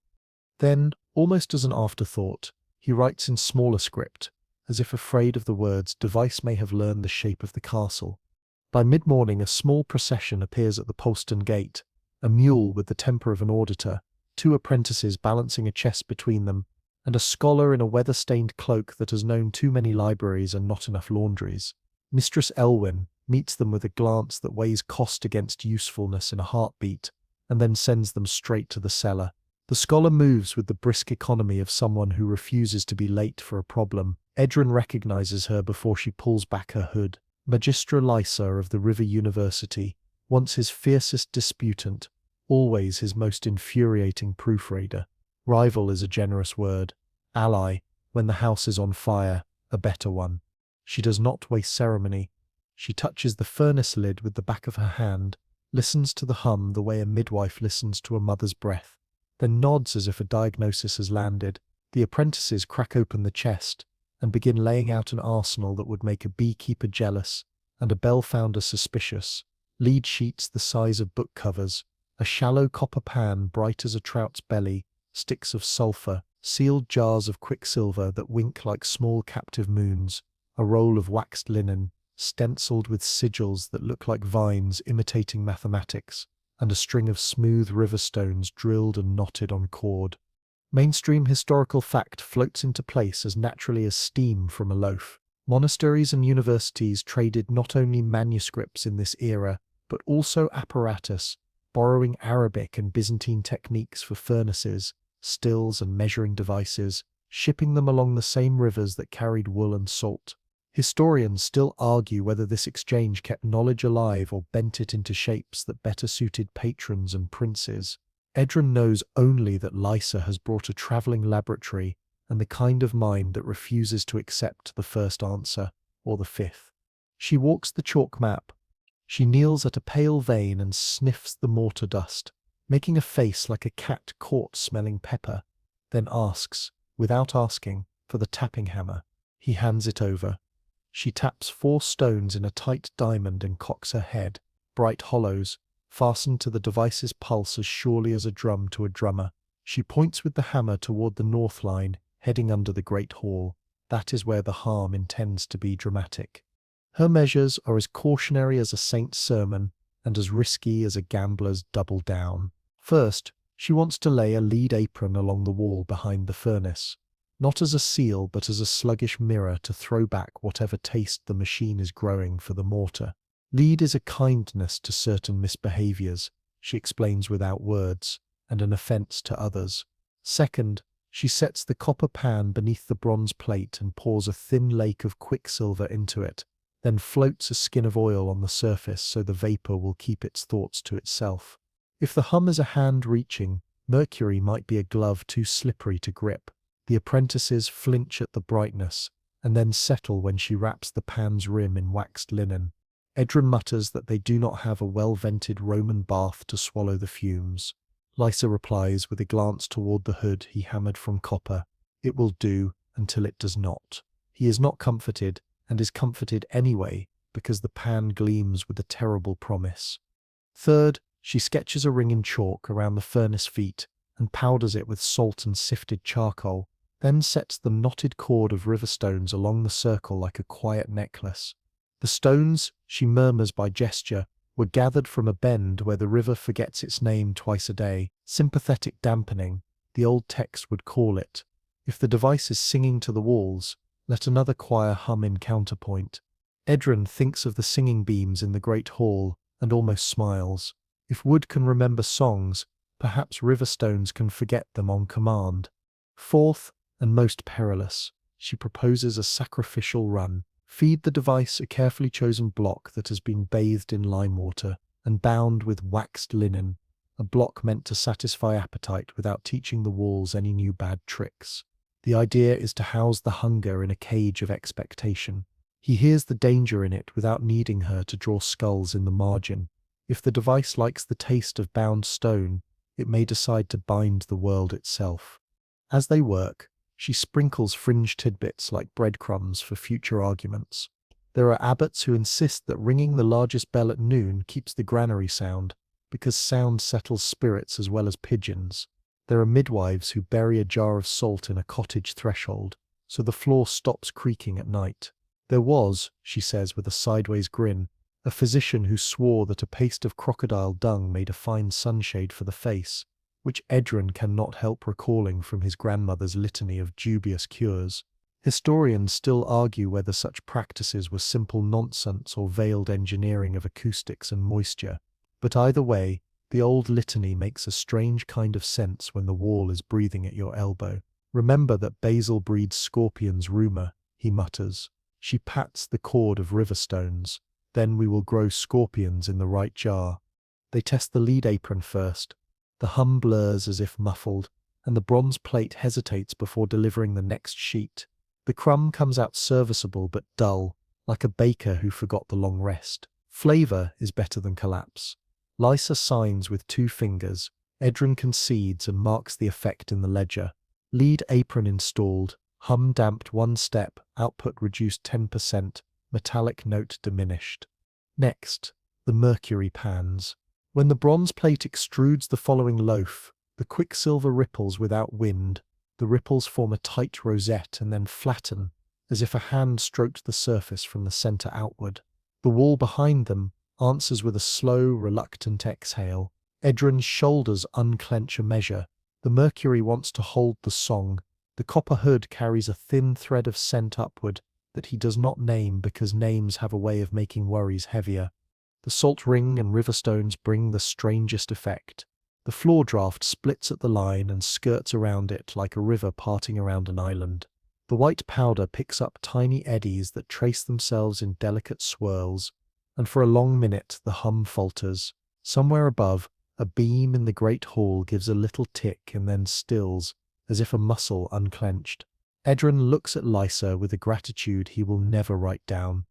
Then comes the sacrificial run. They choose a block cut from a collapsed cloister bench, soak it in lime water until it sweats, bind it in waxed linen, score it with signs that map appetite to boundaries. The apprentices set it in the hopper with the care given to saints' bones. The furnace considers, hum rising, and then accepts. The mercury blossoms into layered ripples. The lead apron twitches against the wall. The salt ring frosts at its edge, as if midwinter stepped 1 foot into the room. The bronze plate exhales not a sheet, but a dense, perfect loaf that smells like the morning of a holy day. Edron breaks it, tastes, and finds no metallic note at all, just clean warmth and a whisper of rosemary from the gasket. For a breath he lets the victory stand, the way a sailor allows himself to admire the horizon between squalls. Then he touches the wall. It is not colder, it is not warmer, it is attentive. He writes with steady hand, containment sweet, effective in trial, device attentive to changes. They pause only long enough for Mistress Elwyn to appear, catch the edge of the plan by the way the air feels calmer, and nod once. The envoy banquet has shifted from 3 nights to 2 because the king cannot resist an earlier triumph. Lysa lifts an eyebrow that says of course it has. They press on, mapping where more lead will bite without poisoning the room, where river stones should not, where salt must be renewed after each run. Edron suggests an isolation trench cut into the cellar floor, a shallow moat packed with sand and ash to slow the translation of hum into the walls. Lisa adds a thought about detuning the chapel bell by a fraction so the daily Angelus does not encourage the wrong frequency. He imagines the sacristan's face when told the bell must ring slightly sadder. He imagines the hall developing opinions about music again. A last historical note tucks itself into the day as they work. Some towns began experimenting with quarantines in this very century, holding ships for 40 days outside the harbour to let sickness starve rather than spread. Historians still argue whether those early quarantines were acts of science, faith, or fear dressed in logic. Edron wipes mortar dust from his fingers and thinks that what they are building is a quarantine for hunger itself, trying to keep a clever appetite from leaping to the next nearest thing. At dusk, the cellar tastes less of iron and more of damp stone and caution. The mercury is still. The river stones lie like sleeping animals. The salt ring gleams faint as lace. The furnace hums, not sullen but watchful, an animal aware that its bowl has moved. Edron and Lysa stand shoulder to shoulder without speaking, rivals for the length of a decade, conspirators for the length of a problem. He writes one final line for the day, neat as a stitch. Rival arrived with remedies. Containment holds for now. Risks remain. Poison in air, pride in machine, impatience in king. And beneath it, smaller, a note to himself like a prayer pinned under a plate. Remember to rest the dough, even when the oven begs to burn. The next morning begins like a strange holiday. The cellar smells not just of bread and ash, but of something cleaner, lime, salt, the faint metallic cool of the mercury pan that still catches the light like a shallow pool. The lead apron lies snug against the wall, its dull grey face showing a few new smudges where the stone has breathed against it in the night. The river stone cord is unmoved, but when Edron brushes one with his toe, it trembles slightly and settles like a dozing animal disturbed in its nest. Upstairs, the great hall is quieter than usual. The feast of the night before has left even the court's loudest voices in a slow, syrupy mood. A few guards nod to Edron as he passes. One mutters something about the bread having real meat to it now, which makes the alchemist wince at the unintended truth. The loaves they are praising owe as much to the castle's bones as to any limestone he's fed the device. He finds Mistress Elwyn in her office, already bent over her ledgers, tallying flour, salt, meat, and now stone. She tells him the king slept well, which in political terms means everyone else will have a better day. The envoy banquet has been moved forward again. It is now tomorrow. She says it casually, as if changing the date of a coronation were the same as shifting laundry day. Mainstream historical fact: diplomatic banquets in medieval courts were more than feasts. They were tools, seating order, dish sequence. Even the types of bread served could signal alliances or slights. Historians still argue over whether certain treaties were sealed by negotiation or by the quiet language of what appeared on the table. Here, Edron knows. The bread will be the message. This kingdom can feed itself even in famine. That truth, even if temporary, will taste like power. He spends the day testing the containment measures with Lysa. They feed the furnace-bound blocks from the cloister bench and smaller limestone chunks to keep it compliant. The mercury ripples on cue, the lead apron hums faintly under touch, and the salt ring stays intact. Loaves emerge steady, uniform, the metallic tang almost gone. It's tempting to believe they've truly tamed the thing. And yet, small signs prick at the edge of his awareness. The frost filigree outside has shifted to a new section of wall, this one nearer the old granary. One of the hollow tones on his map sounds a fraction brighter, despite being behind a braced section. The hum sometimes lingers after a loaf is done, as if the machine is humming for itself, not for the work. In the afternoon, Lysa leaves with the apprentices to fetch more lead from the blacksmith's yard. Edron stays behind to monitor a long run. The cellar is warm, but every now and then, a breeze like an exhalation of cave air moves through. He follows one such draught to the corridor under the east cloister. There, the pale veins in the mortar are fatter, branching into new little tributaries that creep toward the floor. A fringe tidbit he once read in a mason's diary slips into his mind. The man claimed you could tell a wall's health by the sound of your own voice in it. Healthy stone throws your words back crisp. Sick stone swallows them like a thief pocketing coin. Edron whispers into the wall and hears a dull, delayed echo, as though the stone is thinking about what he said before deciding whether to answer. Historians still argue whether such listening stones were real or just poetic fancy, but the hairs on his arms are unconvinced. This is mere metaphor. By the time Lysa returns, the day's production has filled 3 baskets. She sets the lead sheets down with a grunt and inspects the loaves. They're perfect. Too perfect. She runs a finger over the crust of one and shows him the fine branching hairlines, veins in miniature, almost like the mortar map, baked into bread. Neither of them says what they're both thinking. The machine may be imprinting its own map into what it makes. Evening falls early in winter. They decide on one final trial before banking the furnace for the night. A double feed of limestone. Nothing from the walls if they can help it. The bronze plate exhales 2 loaves in close succession, the second so hot it blisters the air above it. The mercury ripples, the salt ring frosts, and the lead apron hums faintly, all according to plan, until the lights dim in the far corner of the cellar. It's not a candle guttering, it's the wall itself, darkening as though shadow has seeped into it. Edron moves toward it and feels heat on his face, as if the wall is blushing. He touches the stone. It's warmer than the furnace lid. Lysa joins him, palm flat, eyes narrowing. It's feeding, she says simply. They withdraw to the workbench, neither willing to turn their back completely on the wall. Edron writes in the ledger, containment working but walls still channeling energy to device. Possible reverse flow. Lysa adds a note beneath it in her sharp script. Hunger isn't gone, it's just learned to wait for its favorite dish. A kitchen boy arrives to collect the last basket for the great hall's evening meal. He looks from the bread to the mercury pan to the salt ring and back to Edron with the puzzled awe of someone who knows he's in a place that makes miracles, but isn't sure if they're the kind you pray for or the kind you pay for later. When he leaves, the cellar feels quieter, though the hum hasn't changed. That night, Edron lies awake in his small chamber above the workshop. The wind rattles the shutters, but beneath it, faint and steady, is the pulse of the machine through the floor. It doesn't seem to be waiting for his hand anymore. It's become the sort of worker who keeps going after the overseer leaves, but not necessarily in the way the overseer intended. He turns over, staring at the beam overhead, and thinks about tomorrow's banquet, the hall filled with foreign eyes, the king beaming, the bread perfect and plentiful. He thinks about the tiny veins baked into the crust tonight, and wonders, not for the first time, what exactly is being served when the kingdom feeds on its own bones. The summons comes before breakfast, carried by a guard with the sort of expression that tries to be neutral and lands somewhere closer to apologetic. The king wants him in the solar immediately. No preamble, no written order, just the sort of direct pull that means the conversation will be short on pleasantries and long on decree. Edron gathers the ledger, not out of hope, but because facts feel safer in his hands.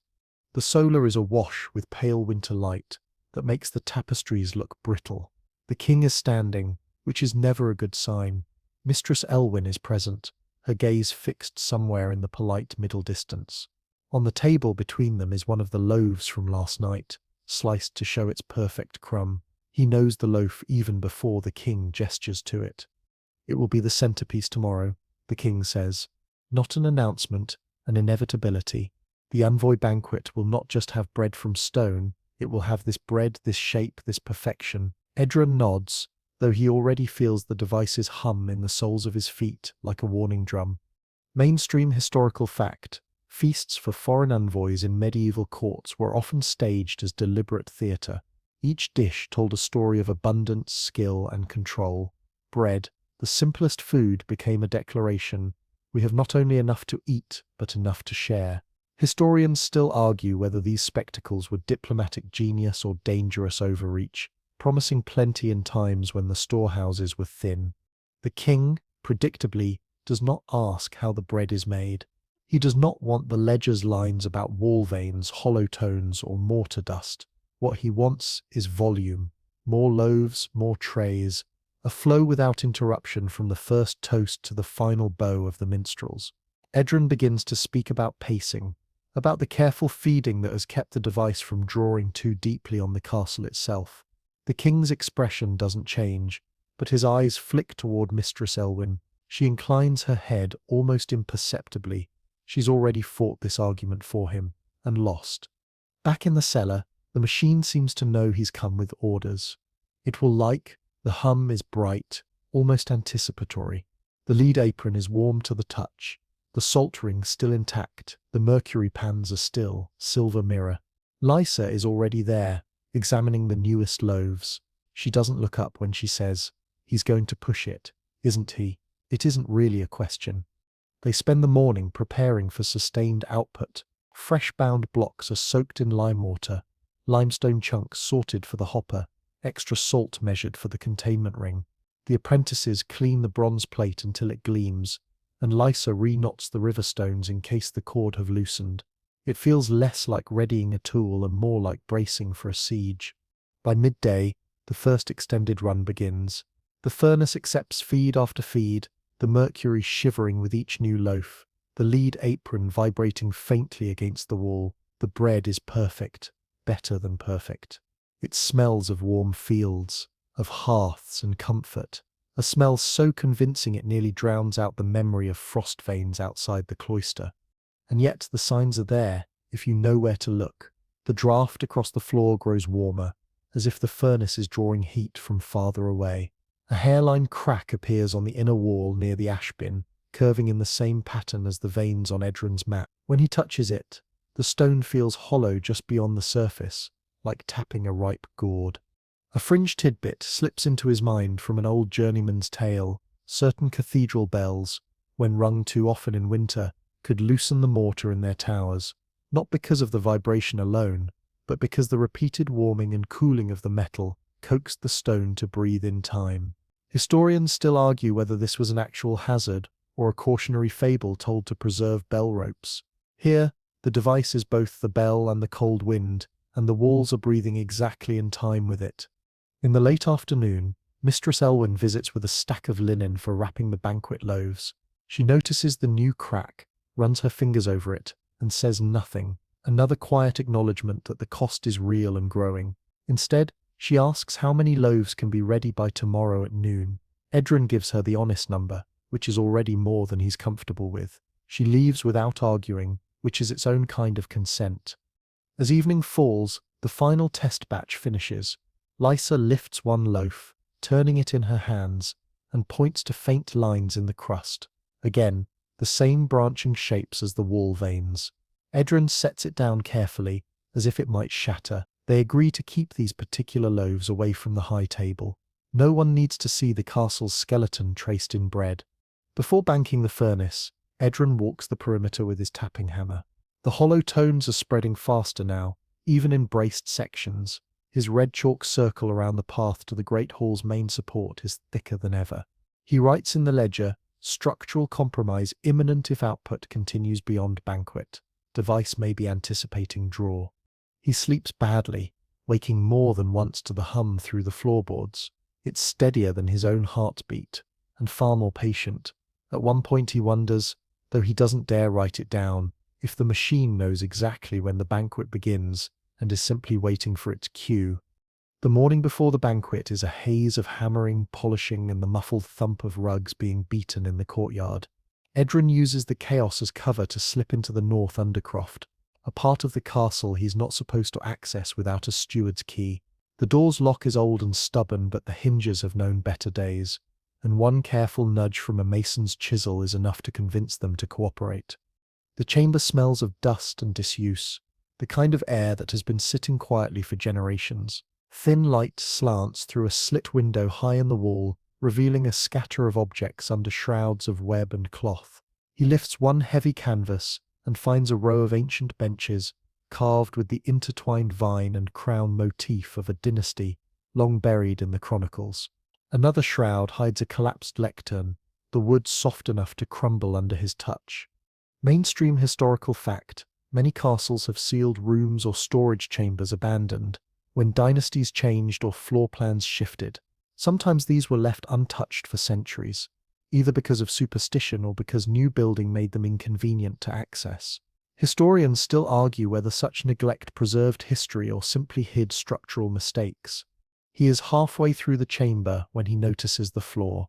The dust has settled unevenly in a wide oval, as though something beneath has breathed recently. He kneels, brushing it aside, and sees the faintest pattern of brickwork, different from the rest of the floor. A trap door, cleverly disguised, with no handle. He pries it open, the mortar flaking easily, and a wave of colder air spills out. Inside is a short drop to a smaller chamber, its walls lined in stone of a different cut, smoother, tighter joints, no rubble core. In the center squats a device, not his device, but a cousin, shorter, more ornate, its bronze plate engraved with spirals that seem to turn in the lamplight. The furnace mouth is sealed with a thick plug of lead, its hopper choked with hardened lime. Cobwebs net the corners, but the floor directly around it is suspiciously clear, as if nothing dares to settle there. The cracked green codex flashes in his mind, the margin notes about a monastery wall that sagged like dough. He runs his fingers over the bronze plate. It's cold, but there's a depth to that cold, like touching the surface of a well. On the wall above it, someone long ago scratched a diagram, part schematic, part warning. It shows branching lines radiating outward from the device, eerily like the chalk veins he's been drawing for weeks. At the bottom, in a hand long out of fashion, is a single line, shut in darkness. It will sleep, fed by light. It will find you. A fringe tidbit from a travelling antiquarian comes uninvited in some coastal towns. People swore that certain shipwrecks remembered the sea and would groan in the night when storms approached, even years after being hauled ashore. Historians still argue whether such tales were the sea playing tricks on wood or the mind playing tricks on sailors. This chamber feels like a shipwreck waiting for tide. Edron circles the old machine. The lead plug bears the scars of hammers, as if someone fought to seal it. The lime in the hopper has hardened into a pale stone, an intentional choke. He wonders who decided to bury it here, and whether they did so after seeing what it could do, or after failing to control it. He doesn't hear the footsteps until Lysa speaks behind him. "So you found it." She steps into the lamplight. Her face as unreadable as the old diagram.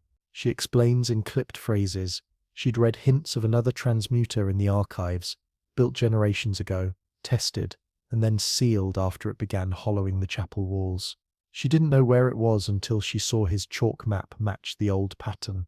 They stand in silence, looking at the thing.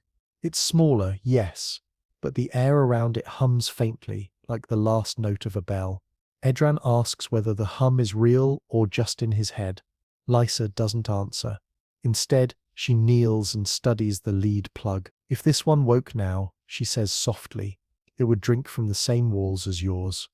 That thought blooms cold in his chest. He imagines two hungers tunneling through the castle at once, each learning from the other. The banquet is tomorrow. The king wants more bread than the kingdom has eaten in months. And here, below the feast hall, sleeps an older appetite. They reseal the trapdoor as best they can, covering it with dust and canvas, though both know a determined hum could find its way out. Back in the workshop, Edron writes a short, sharp note in the ledger. "Hidden device beneath North Undercroft. Older model, same pattern. Keep dark, keep sealed." Evening drapes over the castle in blue shadow. The hum from his own furnace is steady, eager, like a warhorse at the starting line. He looks at the loaves cooling on the rack, perfect crusts, warm centers, and feels no comfort. He has seen where this road ends. It ends in silence under a shroud, sealed with lead and fear, waiting for someone else to be hungry enough to open it.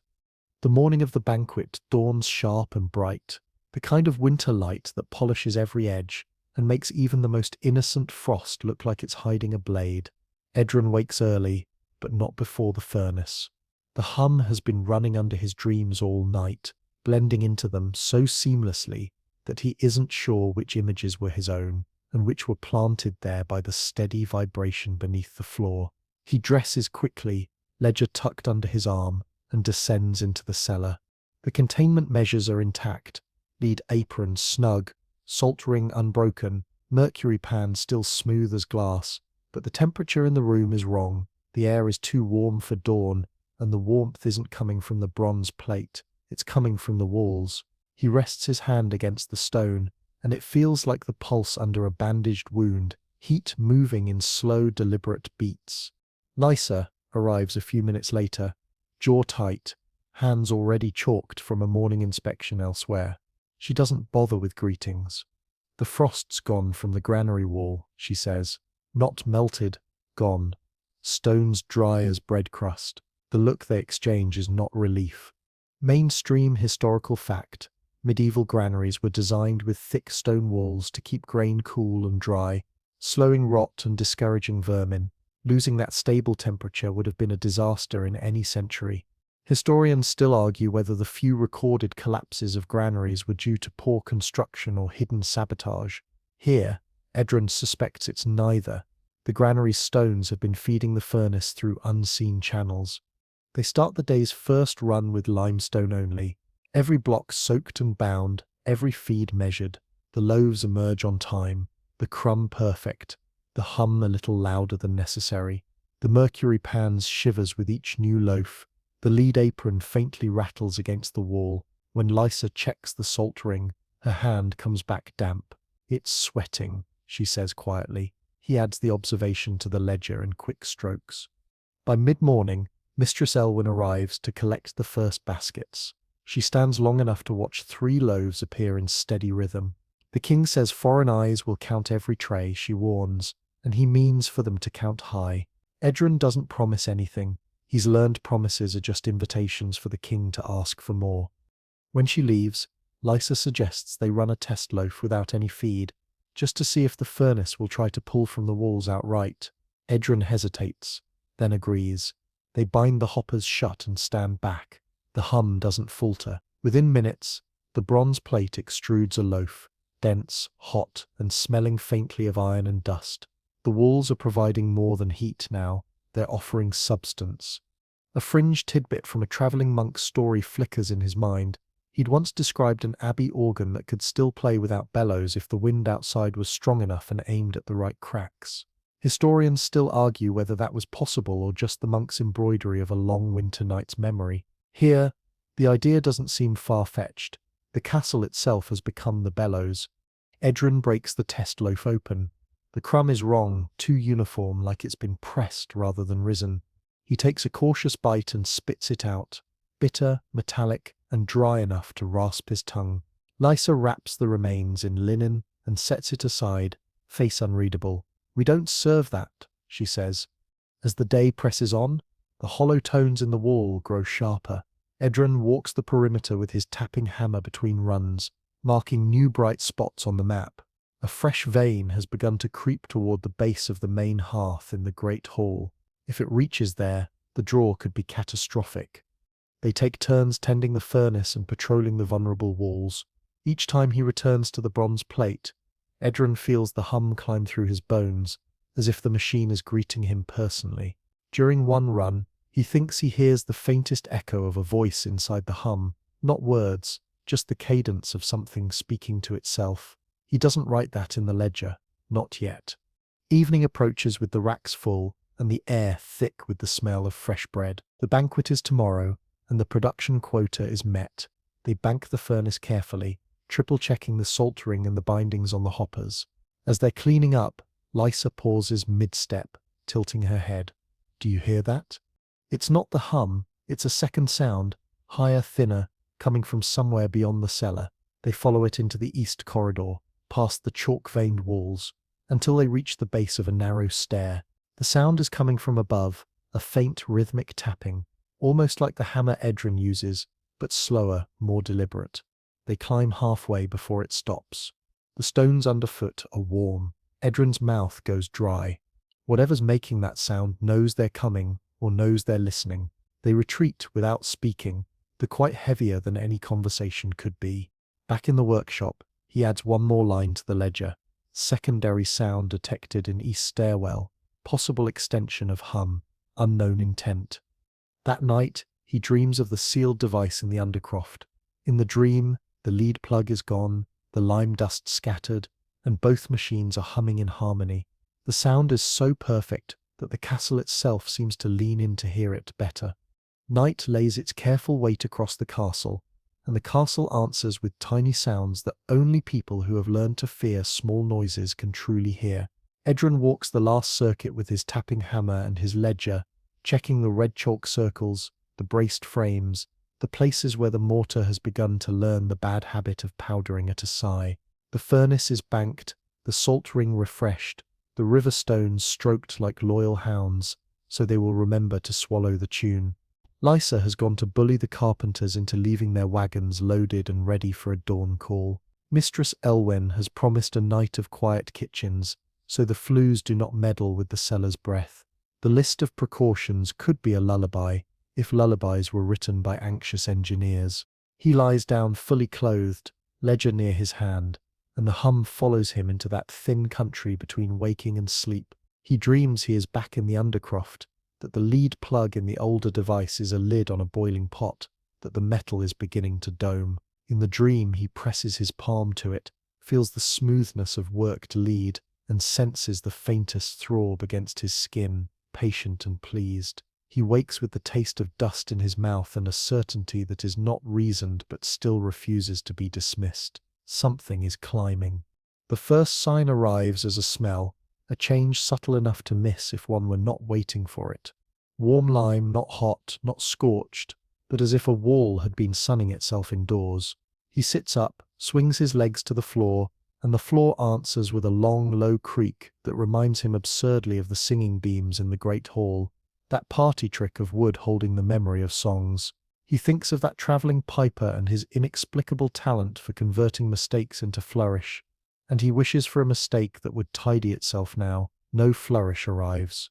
He takes the stairs 2 at a time toward the workshop.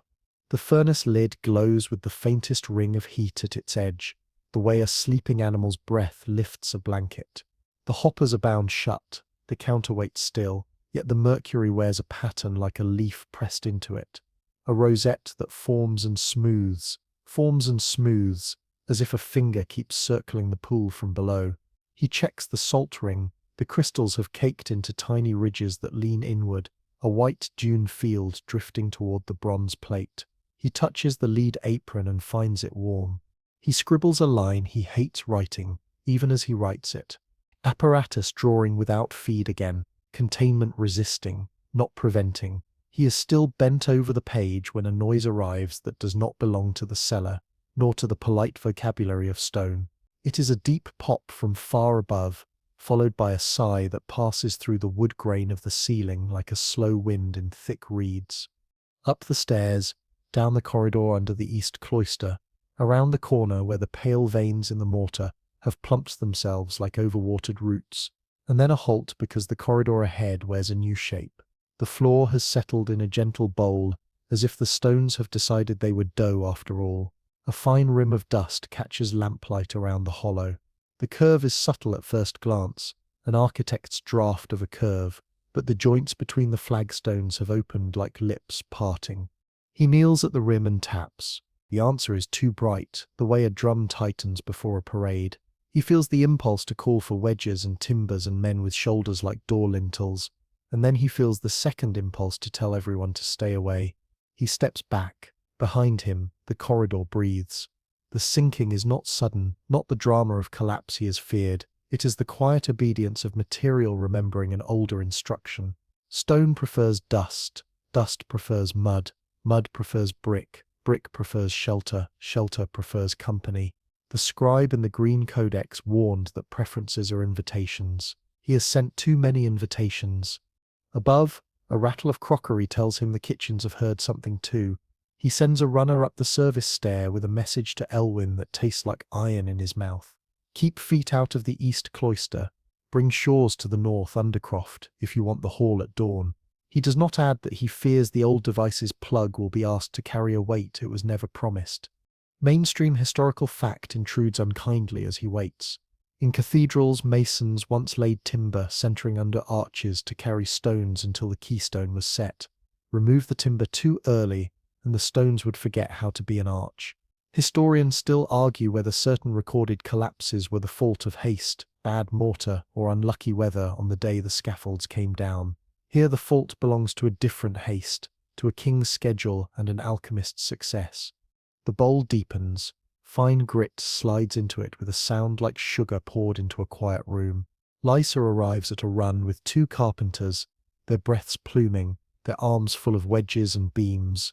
The men start to set a frame at the corridor's mouth, their movements the opposite of panic, deliberate, practiced, the kind of calm born from too many roofs repaired in too many winds. Edron marks the edge with chalk and watches the circle grow.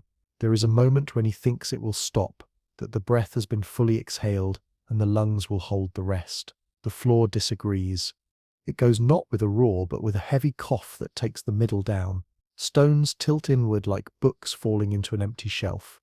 A cloud of lime dust lifts and rolls along the ceiling, whiting out the lamplight, and the bowl becomes a shallow crater. The sound that follows from below is not an explosion and not a crack. It is a wet crumble, as if a giant were tearing bread by the armful. He knows that sound too well now. They lean over the lip, coughing. The collapse has opened a view into the chamber below, not the sealed undercroft, but a service run of older rubble and patched arches, a catacomb of maintenance that never saw a chronicler's pen. The rubble core shows its real face here, not the proud courses of ashlar, but the compromised heart of the wall, the place where smaller stones and mortar make their quiet bargains. The draw of warmth rises like breath from the mouth of a sleeping animal, damp and patient. He feels the furnace answer through the floor, the hum thickening, the mercury pull below tracing wider circles. The connection between machine and wall has found a shorter path. Lysa steps back and raises a hand, and the carpenters lift their beams away from the lip. No one climbs in. She points toward the north undercroft, and he nods. The older device must be checked, then shored, then prayed over, even if none of them have the patience for the chapel's elaborate prayers. They cross the courtyard at a half-run, the night cold enough to burn lungs. Stars bead above the black line of roof-like nails in velvet. In the undercroft, the air is cooler than anywhere else in the castle, cool with a memory of the Earth's own temper. The lead-soldered plug in the older device is not domed. It is not cracked. It is sweating, beads of bright water standing on its dull face, as if some creature beneath were breathing against it. Edron's fingertips find a slight tremor there. The lime in the ancient hopper has developed hairline fractures, the way lake ice tells the ignorant where not to step. He thinks of the Basil rumor again, the one about scorpions breeding under bricks, and of the crocodile dung sunscreen that made Lysa roll her eyes, and then nod, because sometimes nonsense marks a real map. Quirky things like foundation roosters and jars of salt in thresholds and bells rung to settle granaries come to him like a list of saints of the ridiculous. He would build a procession of them if it would hold this line a day longer. He would ask the chapel to toll its bell off pitch if he thought the tone would sour the appetite in the walls. He files the thought for sunrise. Historians still argue whether sound can keep stone honest, but tonight he will argue with anything that listens. They stack sandbags around the old machine, a ring within a ring, and then another, a moat of grit that gives rather than echoes. The carpenters lay timbers against the undercroft ceiling where they can reach, trying to hand the load back to wood, the faithful substitute.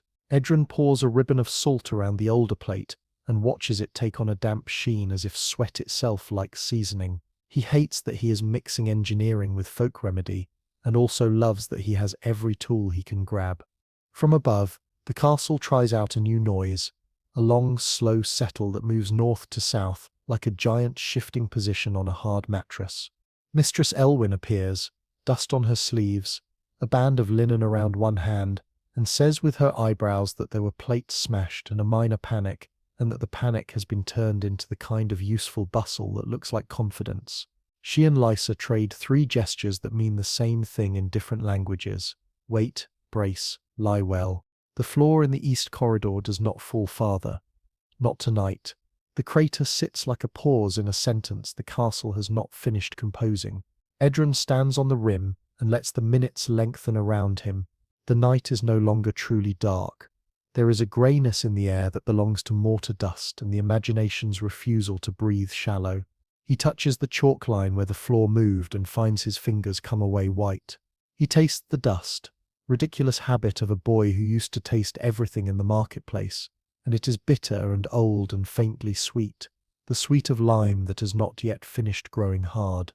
He writes in the ledger in a cramped hand, because his knees believe he should not stand still long. Partial collapse in East Corridor. Bowl to crater, rubble core exposed.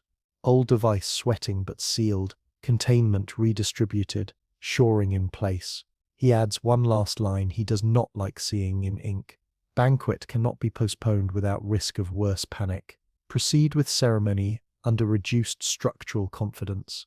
When he finally crawls back into his narrow bed, the hum from the furnace has climbed down a step, satisfied for now by what the corridor gave up. He closes his eyes and counts breaths as if they are sandbags.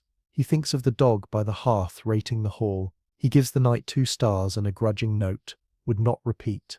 And as sleep overtakes him, the castle exhales again, longer this time, but not all the way. Morning does not so much arrive as negotiate its way into a castle that slept with one eye open.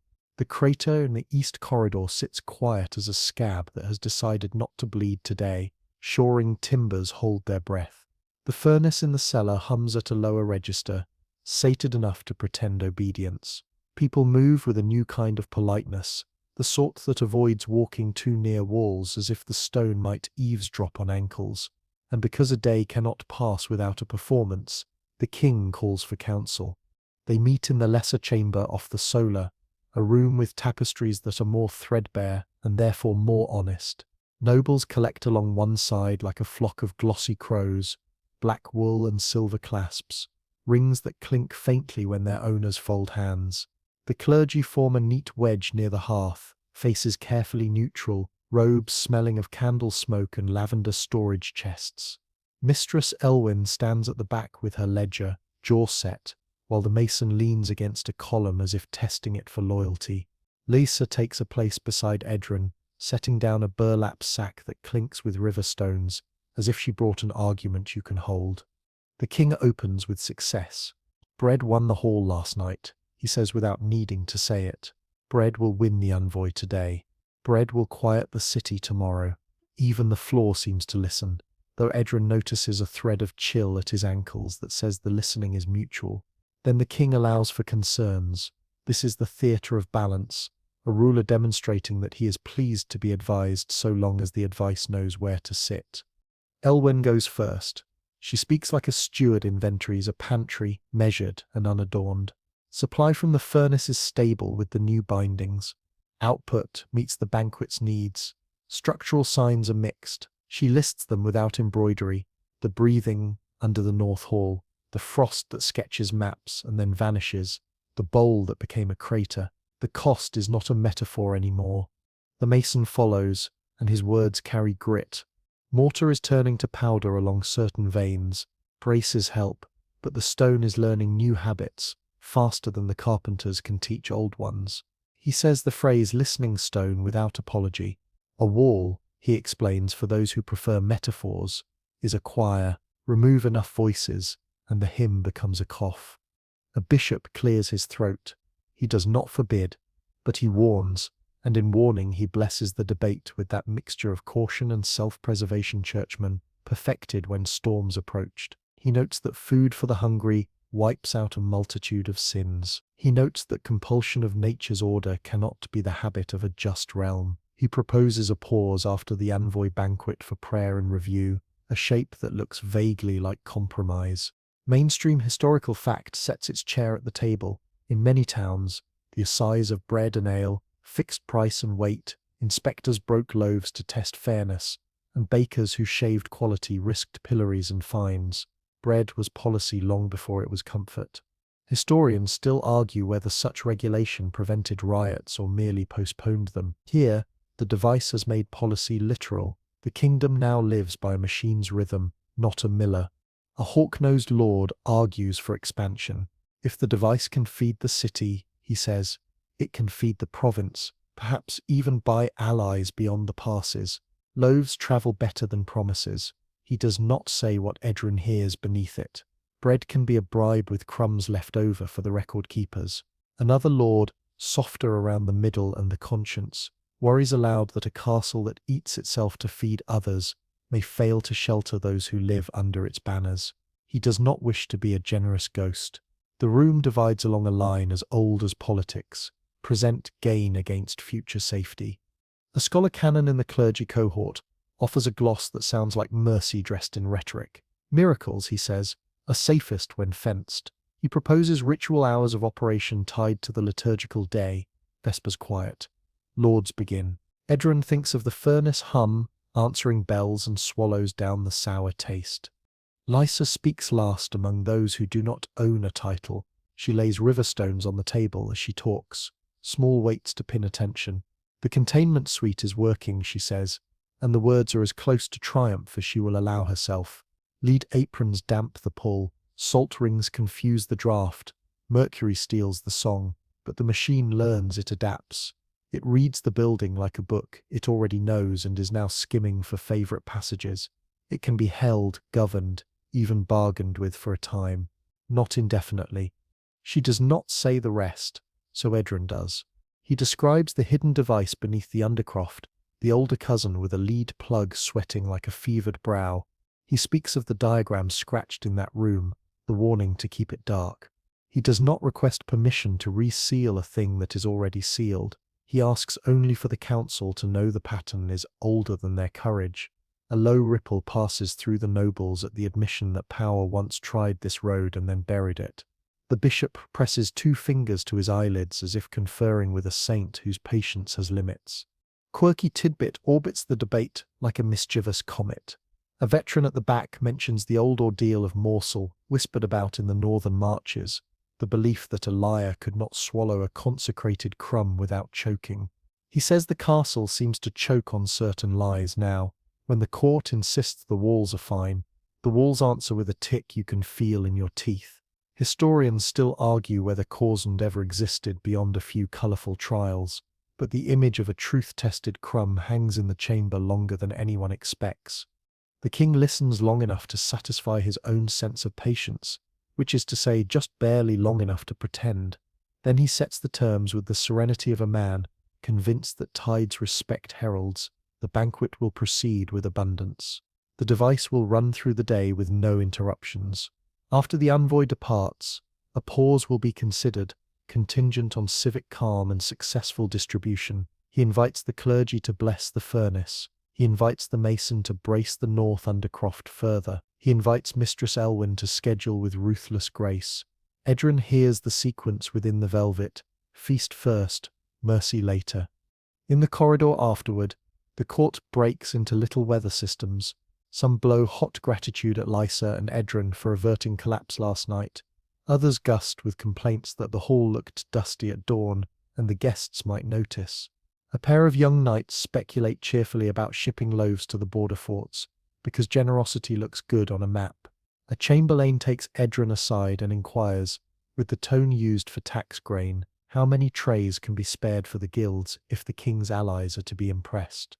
Mistress Elwyn gathers her captains by the buttery and draws up a plan as crisp as folded linen. Loaves leave the cellar in timed waves. Carts move through the service yard on a one-way path to avoid crossings that shake the shoring timbers. Musicians will play in the great hall continuously to soften the building's own baseline. She assigns a boy to watch the dog by the hearth because animals notice first, and the dog gets a better seat than several minor barons. The mason and his crew vanish with wedges and shore more of the east corridor's lip, broadening the timbers as if laying a second set of ribs inside the castle's chest. He mutters to himself that archers are stubborn when reminded of their purpose and pats a column like a mule that has decided to be good for 5 minutes. Edron wants to kiss the man for that moment of superstition forged into duty. Down in the cellar, Lysa Red draws the salt ring and tunes the mercury pan with a careful fingertip. The lead apron receives another layer, ugly and kind. Edron feeds the furnace, the bound blocks they made in the grey hour before dawn. The machine accepts with that low, satisfied note he hears now in his own breath. He adds a line in the ledger that will be quoted later against him, or for him depending on how the day ends. Council divided, feast ordered, containment holding like a song played quieter than fear. A final historical slip finds him as he wipes mortar dust from his palms. Some towns once nailed famine edicts to the church door in the neat hand of a clerk, believing that letters themselves could slow panic. Historians still argue whether the ink steadied souls or merely gave them something to read while they were hungry. he does not nail anything today. He writes, he braces, he hums under his breath the same off-key lullaby about the moon drinking the sea, and he sets the bronze plate to its work while the castle listens and decides what to remember. The banquet day blooms like a fever, too bright, too loud, the air inside the castle so thick with smells that it feels you could cut it with a bread knife and serve slices to the crowd. The kitchens are in a controlled panic, ovens running on synchronized schedules, stewards shouting polite murder at scullions who carry trays too slowly. Outside, flags snap in the wind, the long cloth banners of the realm matched by the gaudier pennants of the visiting envoy. Every door seems to have a harpist or a flautist lurking beside it, practicing under their breath. Down in the cellar, Edron wakes the furnace with a binding stone already in the hopper. The hum greets him with the kind of false sweetness you hear in a street vendor who knows you're about to be overcharged. The lead apron is cool for now, the salt ring crisp under his fingertips. The mercury pool is perfectly still. Lysa stands beside him with her own checklist. Ropes tight, wedges set, shoring timbers checked by the mason at dawn, river stones stacked in the corner in case they need to dampen a sudden pull. They run the first cycle and the loaves emerge perfect, crust just beginning to crack, steam curling off in fragrant ribbons. Mistress Elwyn's crew arrives in 2 files, collecting the bread without chatter, each basket whisked away toward the great hall like a runner in a relay. The rhythm is steady, measured, each loaf a drumbeat toward the king's spectacle. Mainstream historical fact slides into Edron's thoughts like an uninvited guest. In the courts of medieval kings, banquets were as much about logistics as they were about luxury. Trays had to arrive in a precise sequence, and nothing soured a diplomatic mood faster than a delay in the meat or the bread. Historians still argue whether certain historic alliances hinged on feasts or on the negotiations that happened afterward. Here the feast is the negotiation. By the second cycle, Edron notices the hum deepen. It's still steady, but each loaf seems to take less from the binding stones and more from somewhere else. He checks the walls. Warm, not dangerously, but enough to make him glance at Lysa. She's already writing in her smaller ledger, marking down times, weights, temperatures. The third cycle is when the first sign appears, a tremor in the mercury pool that isn't matched by any movement in the room. It's subtle, a ripple that starts at the edge and curls inward, like something is tasting from below. He sprinkles a pinch of salt into the pan, an old reflex from the early days. The ripples pause, then flatten. Lysa doesn't comment, but her eyes say they'll be adding that to the record. Up in the great hall, the envoy has arrived. The air is rich with roasted meats, honeyed roots, spiced wine, and at the center of it all, the bread loaves piled in artful abundance. Edron catches glimpses when the runners return, the king laughing a little too loudly, foreign dignitaries tearing chunks from still warm rounds, the dog by the hearth watching like a sentinel. The musicians play without pause, the steady, harmless noise meant to soften the castle's other, deeper music. Halfway through the morning run, a boy bursts in from the kitchens, breathless. Mistress says the east wall's sweating again.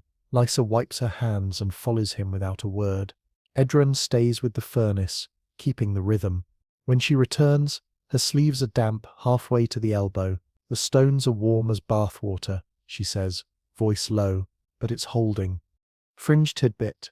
He recalls a story from a wandering peddler about a monastery, where the walls would bead with moisture whenever certain psalms were sung, as though the stone itself disliked the sound. Historians still argue whether it was condensation from crowded worshippers or something stranger. Today, Edron feels the castle might sweat for its own reasons, whether from strain or anticipation. The afternoon stretch is the hardest. The king has decided the envoy should see another cascade of bread baskets, a second wave of generosity. Mistress Elwyn's runners hustle harder now, the baskets lighter as loaves vanish into the hall. The furnace responds by quickening its own pace, the hum sliding half a note lower. Edron can feel it in the bones of the floorboards, a resonance that doesn't care for human schedules. When the final trays are dispatched, the cellar is hotter than it should be, even with the lead apron in place. Lysa circles the salt ring again, refreshing it with deliberate precision. The mercury pool is restless, faint circles forming and fading in no clear rhythm. Edrin stands with his palm flat on the bronze plate, feeling the faintest pulse beneath the heat. It's the same beat he felt in the Undercroft, in the older sealed machine. Evening comes with the sound of applause from the hall, a long rolling cheer that filters down the stairwells. The king's voice rises above it, making some formal toast that will be recorded in the chronicles as a triumph. Edrin and Lysa don't move. They keep the furnace banked, waiting for the hum to ease. It doesn't. Mistress Elwyn returns at last, flushed from the heat of the hall. The feast is done, she says, but the king wants the bread to keep flowing. He says it's a sign of unending bounty. Her tone makes it clear she knows exactly how dangerous those words are. Edrin hesitates. The device has been running for hours, each loaf a thread pulled from the castle's weave. He thinks of the crater in the east corridor, the sweating plug in the Undercroft, the warm stones in the granary wall. He thinks of the dog by the hearth, who will certainly notice first if the floor decides to go soft. Still, he feeds another bound stone into the hopper. The furnace hums, pleased. Somewhere above, a cheer goes up again, though it's smaller this time, less unified, as though some guests are beginning to hear something else beneath the music. He adds a final note to the ledger before the next loaf appears. Order to continue beyond need. Containment stable for now. Unknown cost.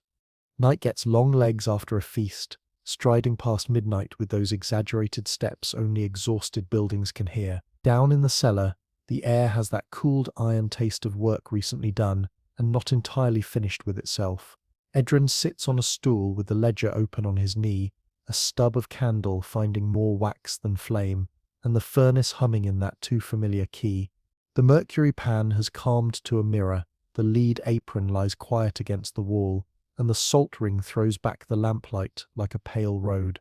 He tells himself the machine has finally tired. The machine replies by breathing a fraction deeper. He leans in just enough to warm his cheek on the bronze plate's radiance. There is a pulse under the heat, not frantic, not dull, but thoughtful. If a cat could think about architecture, it would purr like this. His eyelids get heavy, and he lets them, allowing the hum to flatten into background, the way a sailor lets the wind become weather rather than noise. That's when the tone splits. A lower thread keeps time like a drum in another room, but a higher one lifts, searching. He tells himself it is the copper hood, settling. The higher tone answers with a brief shape that feels like syllables. This is dangerous ground for a man who writes things down. He waits to see if it repeats before he hands the moment the dignity of ink. It does, soft, thinner than a thought, right in the seam where the bronze meets the leaded rim, a vibration that touches the ear through bone rather than air. He knows how ridiculous it is to describe a hum as curious, but curious is exactly how it feels. The device has questions. He answers them by doing nothing. The castle upstairs creaks like an old ship in a safe harbour that still pretends to have waves. Somewhere, a servant pins up a tapestry to cover a blemish that wasn't there yesterday. In the great hall, embers of the envoy's gratitude doze under ash. The dog by the hearth conducts one last patrol from dream to door and back. Edrin clears his throat, the sound small and very human, and the tone quivers as if a pebble dropped into a still pond. The quiver ladders into a pattern, not song, not language, but something that wants to be both. Mainstream historical fact edges in, steadying his mind so it doesn't run ahead of itself. Cathedrals and palaces of the later Middle Ages loved their mechanical marvels, water clocks that rang bells, angels that swung censers, little carved kings that trotted out on rails to bow at the hour. The Strasbourg clock would one day parade apostles on cue, and manuscript margins already bragged about clever fountains that spat wine when a guest stepped just so. Historians still argue whether the most extravagant automata truly worked as advertised, or whether chroniclers buttered their prose as lavishly as their bread. Edrin is not a clockmaker. He is a man with a furnace that wants to speak, and that is quite enough engineering for one lifetime. The higher tone lifts again, and shapes itself into something that is not words and nevertheless carries meaning. Hunger, yes, but not only hunger, a map almost. A leaning. If the castle's veins were strings, this would be the plucked line toward the north Undercroft, toward the sealed cousin with the sweating lead plug. He feels it like the way a person can sense which alley the wind favors without looking up. The device is not asking where food is. It is telling him where kin is. He rests his palm on the plate.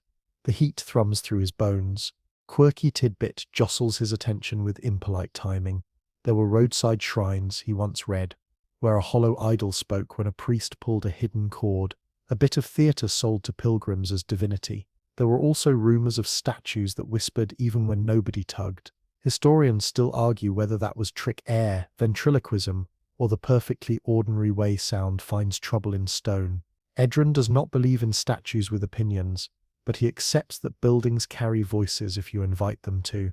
He has been handing out invitations all month. The whisper gains a second facet, as if something inside the gearwork has oiled itself with his attention. He catches impressions rather than ideas.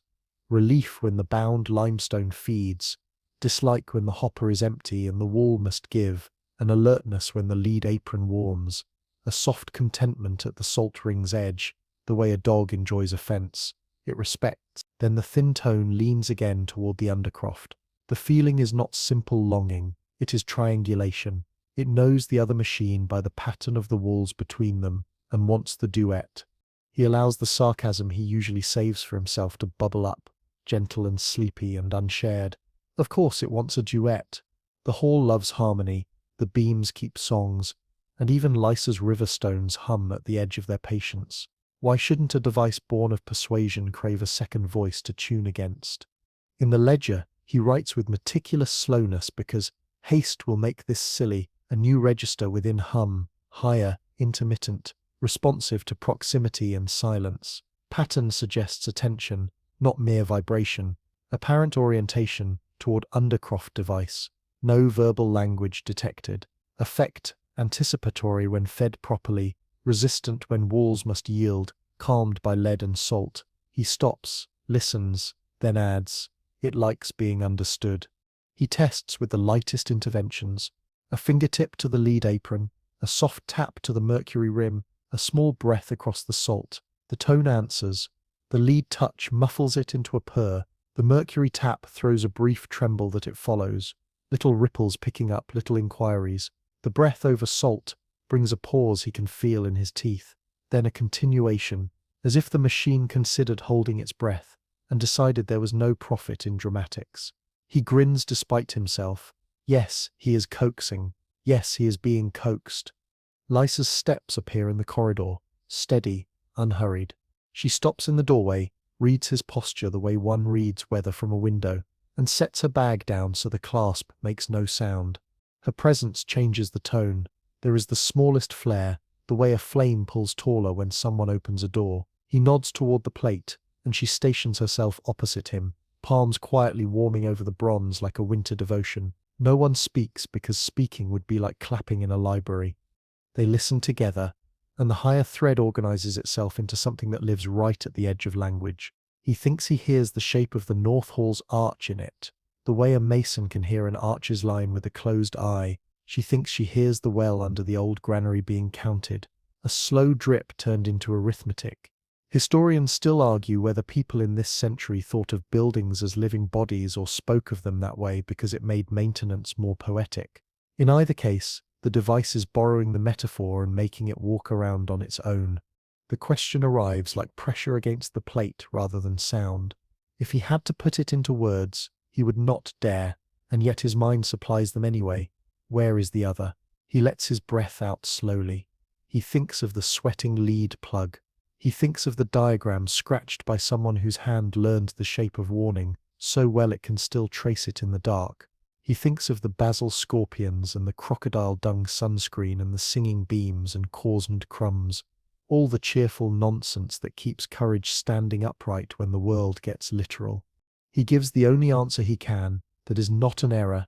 He lifts his hand away. The tone fades, then gathers, then fades again, like a tide deciding which rocks to polish. It is not offended. It sits with him in quiet, a companionable animal regarding a closed door without scratching it. Relief comes sideways and slow.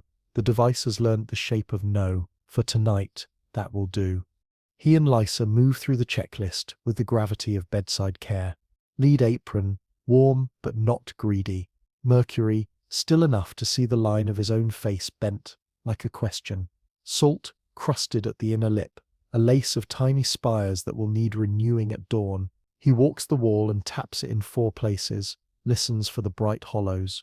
2 are brighter, 1 duller, 1 the same, a rhythm he files in the ledger as surely as he files his breath. On the way to his narrow bed, he pauses in the east corridor and looks into the crater. The rubble core glimmers faintly with the grey of lime dust, the curve neat as if a tidy god had done the breaking. He considers dropping a river stone down, a ridiculous offering, but keeps the cord in his pocket. The dog at the distant hearth lifts his head and gives him that unimpressed guardian look again. He accepts the review. 2 stars was generous, 1.5 feels honest. Back in the workshop, the candle gutters.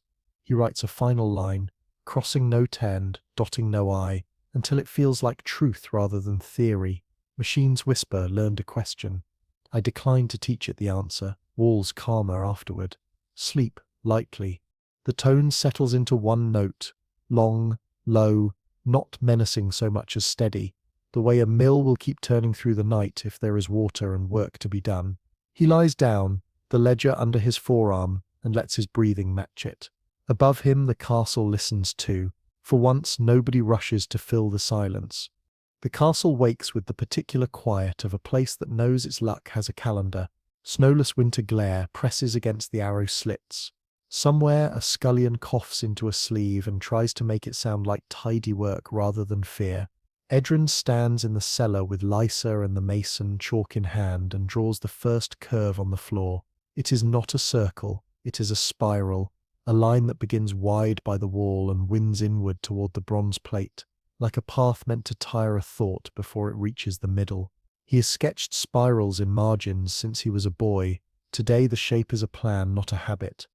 They lay it in layers, salt first, sifted thin, the line almost translucent at the outer edge, and thickening as it curls inward, then a ribbon of sand on top of the salt, to slow the crawl of moisture that keeps sneaking toward the plate. Then, 2 hands' width outside the sand, a secondary path in lead shot poured from little leather pouches, each bead a dull star. The river stones go last, knotted along the spiral at measured intervals, like beads on a rosary too humble for any chapel. If the machine insists on singing, it will have to sing by this path. If the walls insist on listening, the song will tire itself on the walk. Lysa sets the mercury pan gently askew, so that any ripple must travel uphill to return to the center. The mason watches the pattern form and nods, seeing in the floor what he sees in stair towers. Mainstream historical fact. Castle stairs were often built to spiral clockwise as they rose, giving right-handed defenders the advantage, and stealing reach from attackers who had to swing across a central newel. Historians still argue whether every spiral was a tactical choice, or simply the habit of masons who found the geometry convenient. Edrin is thinking of advantage too, and of what the machine can reach when its own elbow keeps stealing its swing. Mistress Elwyn arrives with a parchment that smells faintly of plum ink and impatience. The king wants bread sent beyond the walls at dawn, not only for the city but along the post roads, a line of carts bearing loaves like a proclamation with crumbs. This is the part of the order that refuses to hide its teeth, continue until his heralds tire of reading the list of recipients. It might be days, it might be a way to make pause impossible. Edrin listens with his head tilted, as if this were weather he can outlast. Lysa does not tilt. She sets the parchment gently on a bench as if laying out a shard of pottery, important, sharp, and beautiful. So, they speak the conclusion none of them wanted to reach aloud. One last run, planned rather than yielded to. One activation wound like the spiral itself, measured at the start, hungry in the middle, ending not with a banking to coals but with a fusing to slag. The machine will be fed to a finish.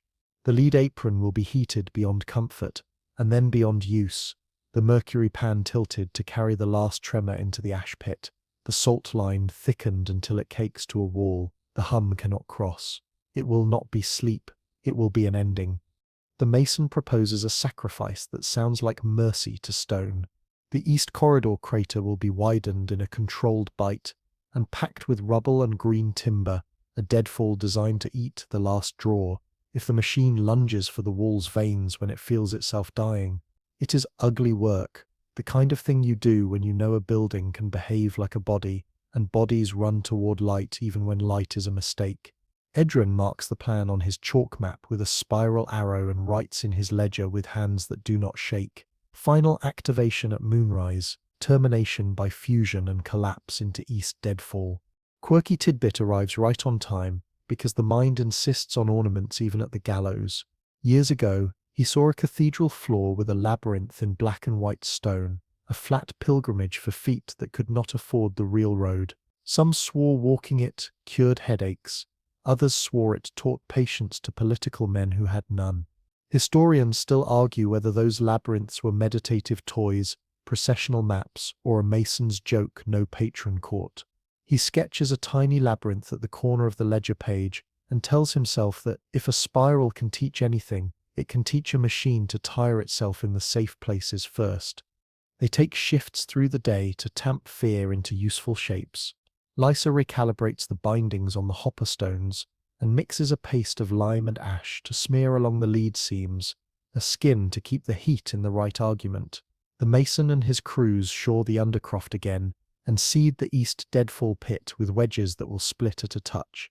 Mistress Elwyn writes routes for the bread carts with the ruthless logic of a general who loves maps more than speeches. The bishop arrives, touches the lead apron with 2 fingers and a quiet prayer, then surprises everyone by helping haul timbers as if penance can be paid in splinters.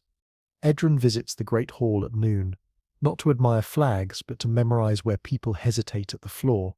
The dog by the hearth grants him a slow blink and a yawn that reads like a warning anyway. The singing beams are quiet for once, as if the wood has decided that sharing memories is vulgar in daylight. He thinks of Corsned again, the old ordeal where a liar choked on a sacred crumb, and wonders what would happen if every lord here were handed a crust stamped with the castle's veins. He hopes he never has to watch. Back in the cellar, he tests the spiral with small provocations, a finger across the salt, no response, a light taps on the lead beads, soft tick, then quiet. The mercury pans tip a breath toward the ash pit, and holds there like a tilted mirror that refuses to drop. He places his palm flat on the bronze plate and listens. The lower drum still keeps time. The higher thread that learned to ask questions lifts once, tastes the new path, then lowers itself the way a wise animal does when a gate is shut without anger. He writes, spiral accepted, tone compliant, anxiety unchanged. In the late afternoon, the king arrives with 2 guards and an entourage of confidence. He looks at the lead, the salt, the spiral like an art critic whose favorite painting has been rehung upside down. Edrin walks him through the plan in a voice steady enough to trust. Bread will flow through the dusk and deepen into night. Then the process will be sealed by heat. The king asks what sealed means. Edrin answers without embroidery. The device will be unusable afterward.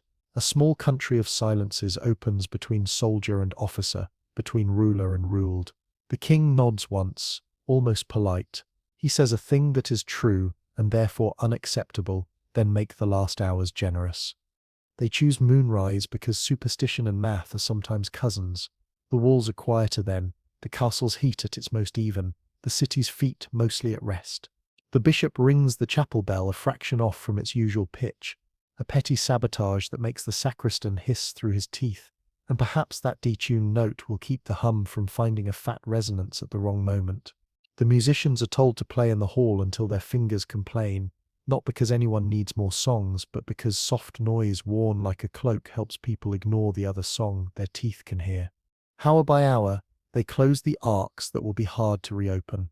Lysa writes a clean copy of the containment suite in her tight hand, and places it in Mistress Elwyn's ledger, just in case someone needs to explain to someone else why the furnace must never be rebuilt. The mason walks each brace and shore with a touch that is half inspection, half farewell to material that served beyond what it promised. Edrin ascends to his workshop and clears his bench, as if tidying a mind will keep the next work from shaking it loose. He lingers over the cracked green codex, thumb brushing the margin where the scribe warned that preferences are invitations.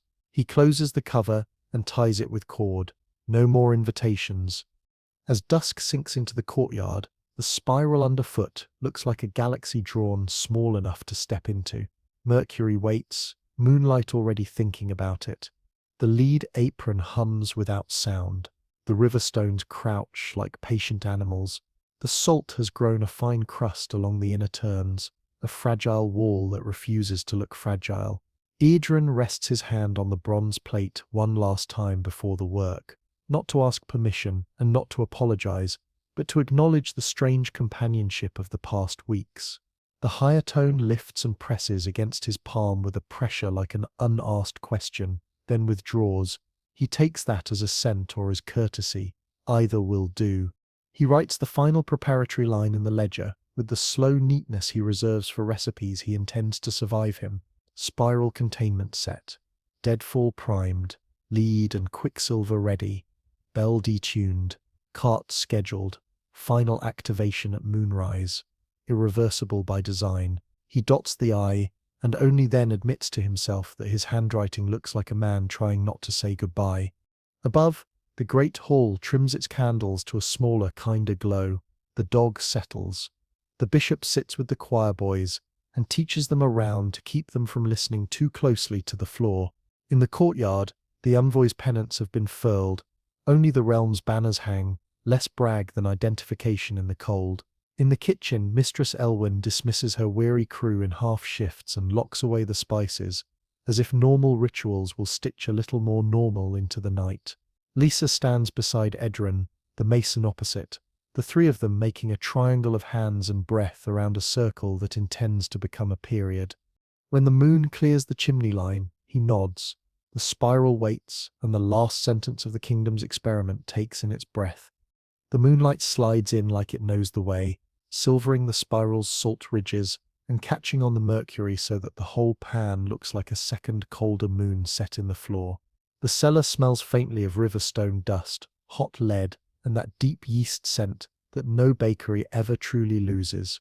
Edrin stands with one hand on the hopper lever, Lysa to his right with the lead tongs, the mason to his left holding the wooden wedge they will drive in when it's time to jam the mechanism shut. He feeds the first bound limestone into the hopper. The hum greets it without hesitation. No coyness tonight. The bronze plate warms fast. Faster than it has in weeks, as if the device understands there will be no need to pace itself. A perfect loaf emerges, crust gleaming, steam curling. Mistress Elwyn's runners are ready. They sweep the bread away without a word, heading for the last waiting carts in the courtyard. The spiral works exactly as they'd hoped. The vibration follows the path like a polite guest, spilling itself out in slow arcs, exhausting the momentum it would have sent straight into the walls. The mercury quivers, but always toward the ash pit, a lazy lean that never pushes back into the center.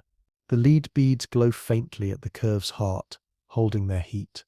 Mainstream historical fact in siege warfare, there were times when defenders burned their own siege engines to prevent them falling into enemy hands, even if it meant losing a critical advantage. Historians still argue whether such acts were bravery or desperation, wearing the mask of strategy. Edrin thinks about that as he works the lever for the second stone, knowing full well the device is as much a weapon as it is a miracle. Hours pass in a rhythm of feed, hum, lift, pass, and check. Lysa refreshes the salt at intervals, keeping the crust from breaking. The mason listens at the east wall for any change in tone. The deadfall stays quiet. The bread goes out in steady waves, each loaf a small treaty offered to a knight that has agreed to be still, for now. Somewhere in the middle stretch, the hum shifts.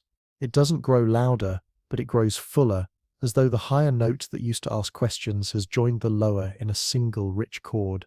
There's no malice in it, there's recognition. Edrin presses his palm briefly to the bronze plate and feels the response, a push, gentle but insistent, like a handshake that lingers. He withdraws and goes back to the lever. The handshake doesn't repeat. A quirky tidbit flickers in memory. Some medieval bells were said to be married to their towers, blessed in a rite that made them refuse to ring properly if ever removed. Historians still argue whether this was metallurgy, superstition, or just a neat way to discourage thieves. Tonight, Edrin wonders if his machine has married itself to the castle, and if ending it will feel like widowhood to the stones. The final hour comes without fanfare. The courtyard has gone quiet. The last bread cart rumbles out under torchlight, wheels crunching frost. The hall above is nearly empty. The king took his leave an hour ago. Only the bishop remains, murmuring with Mistress Elwyn in the corridor. Edron locks eyes with Lysa. She nods. He feeds the last bound stone. The loaf that emerges is flawless, the steam curling like a last breath. As soon as it's gone, Lysa slams the lead tongs down onto the plate. The mason drives the wedge into the gear housing with a crack that echoes through the spiral. Edron tips the mercury pan fully toward the ash pit. It spills in a smooth sheet, hissing as it meets the cold stone. The hum rises once, sharp, bright, and then collapses in on itself. The heat surges, spreading out through the lead apron, into the salt, across the beads. The spiral catches it all, feeding it back inward, forcing the energy to exhaust itself in its own path. The bronze glows red, then orange, then the white of a star you can barely look at. The east wall shudders. Somewhere in the deadfall, the green timbers snap and the rubble settles with a muffled roar. Then the cellar is still. The bronze plate is no longer a plate. It's a fused disk of slag, cooling in the spiral's embrace. The mercury pan is empty, its surface dulled and pitted. The lead apron has warped, its edge curled like the rind of a burnt fruit. No one speaks. Lysa kneels and runs a hand just above the salt line. The air is warm but steady. The mason touches the east wall one last time and nods. Idron writes in the ledger. Final cycle complete. Device terminated. Containment intact. No residual hum. They dismantle nothing. The spiral stays. The warped lead stays. The empty mercury pan stays. A warning and a memory in one. Above, the castle exhales. A soundless settling, the kind you feel more in your teeth than in your ears. The dog by the hearth rolls over and goes back to sleep. The beams do not sing. Edron closes the ledger, sets it on the bench, and blows out the last candle. The work is done now, and the night takes on that wide, slow feeling that happens when a storm finally passes. Whether the storm was in the sky or under your feet, the spiral on the floor no longer hums. It just waits, like a road nobody travels anymore, but that still knows the shape of footsteps. The bronze plate is dull now, the colour's gone to ash and shadow. You could touch it if you were the sort who liked to put your hand on a gravestone just to feel the chill. Upstairs, the castle is easing into its own kind of rest. The corridors are empty, except for the echo of your own steps. Even the kitchens are still, pots cooling in their racks, the last traces of bread and spice fading into the stone. Somewhere in the great hall, the last embers are dimming. They glow low and steady, painting the underside of the beams with a soft red breath. It's the kind of quiet that lets the mind wander without urgency. You could think about the months that led to this moment, about the sound the device made when it first woke, or the way the walls seemed to lean in when it wanted more. You could think about the people who stood in this cellar tonight, each with their own small hope of getting through without losing too much. Or you could just stand here, in the stillness, and notice how the air feels softer now, how the tension that used to cling to the stone has loosened, how, if you close your eyes, you might imagine the whole building breathing, slow, even, untroubled. The moonlight shifts on the floor as the night deepens. Outside, the city is asleep, its streets quiet, its roof silvered in the cold light. Somewhere, a late cart rolls past, the wheels muffled in frost. Somewhere else, a shutter creaks and then is still. And here, in this room, you are safe. The work is over. The danger has gone to wherever dangers go when they've been given a proper ending. The spiral holds the memory, but not the weight. The walls are just walls again. The hum is only in your own heartbeat now, slowing as you let yourself feel the calm. So you can let your shoulders drop. You can feel the pull of sleep in your eyes. There's no hurry. The castle will keep its quiet. The city will keep its rest. And you can drift. The night is long, but it's gentle now. And when morning comes, it will find you here, breathing slow, in a world that's just a little safer than it was yesterday.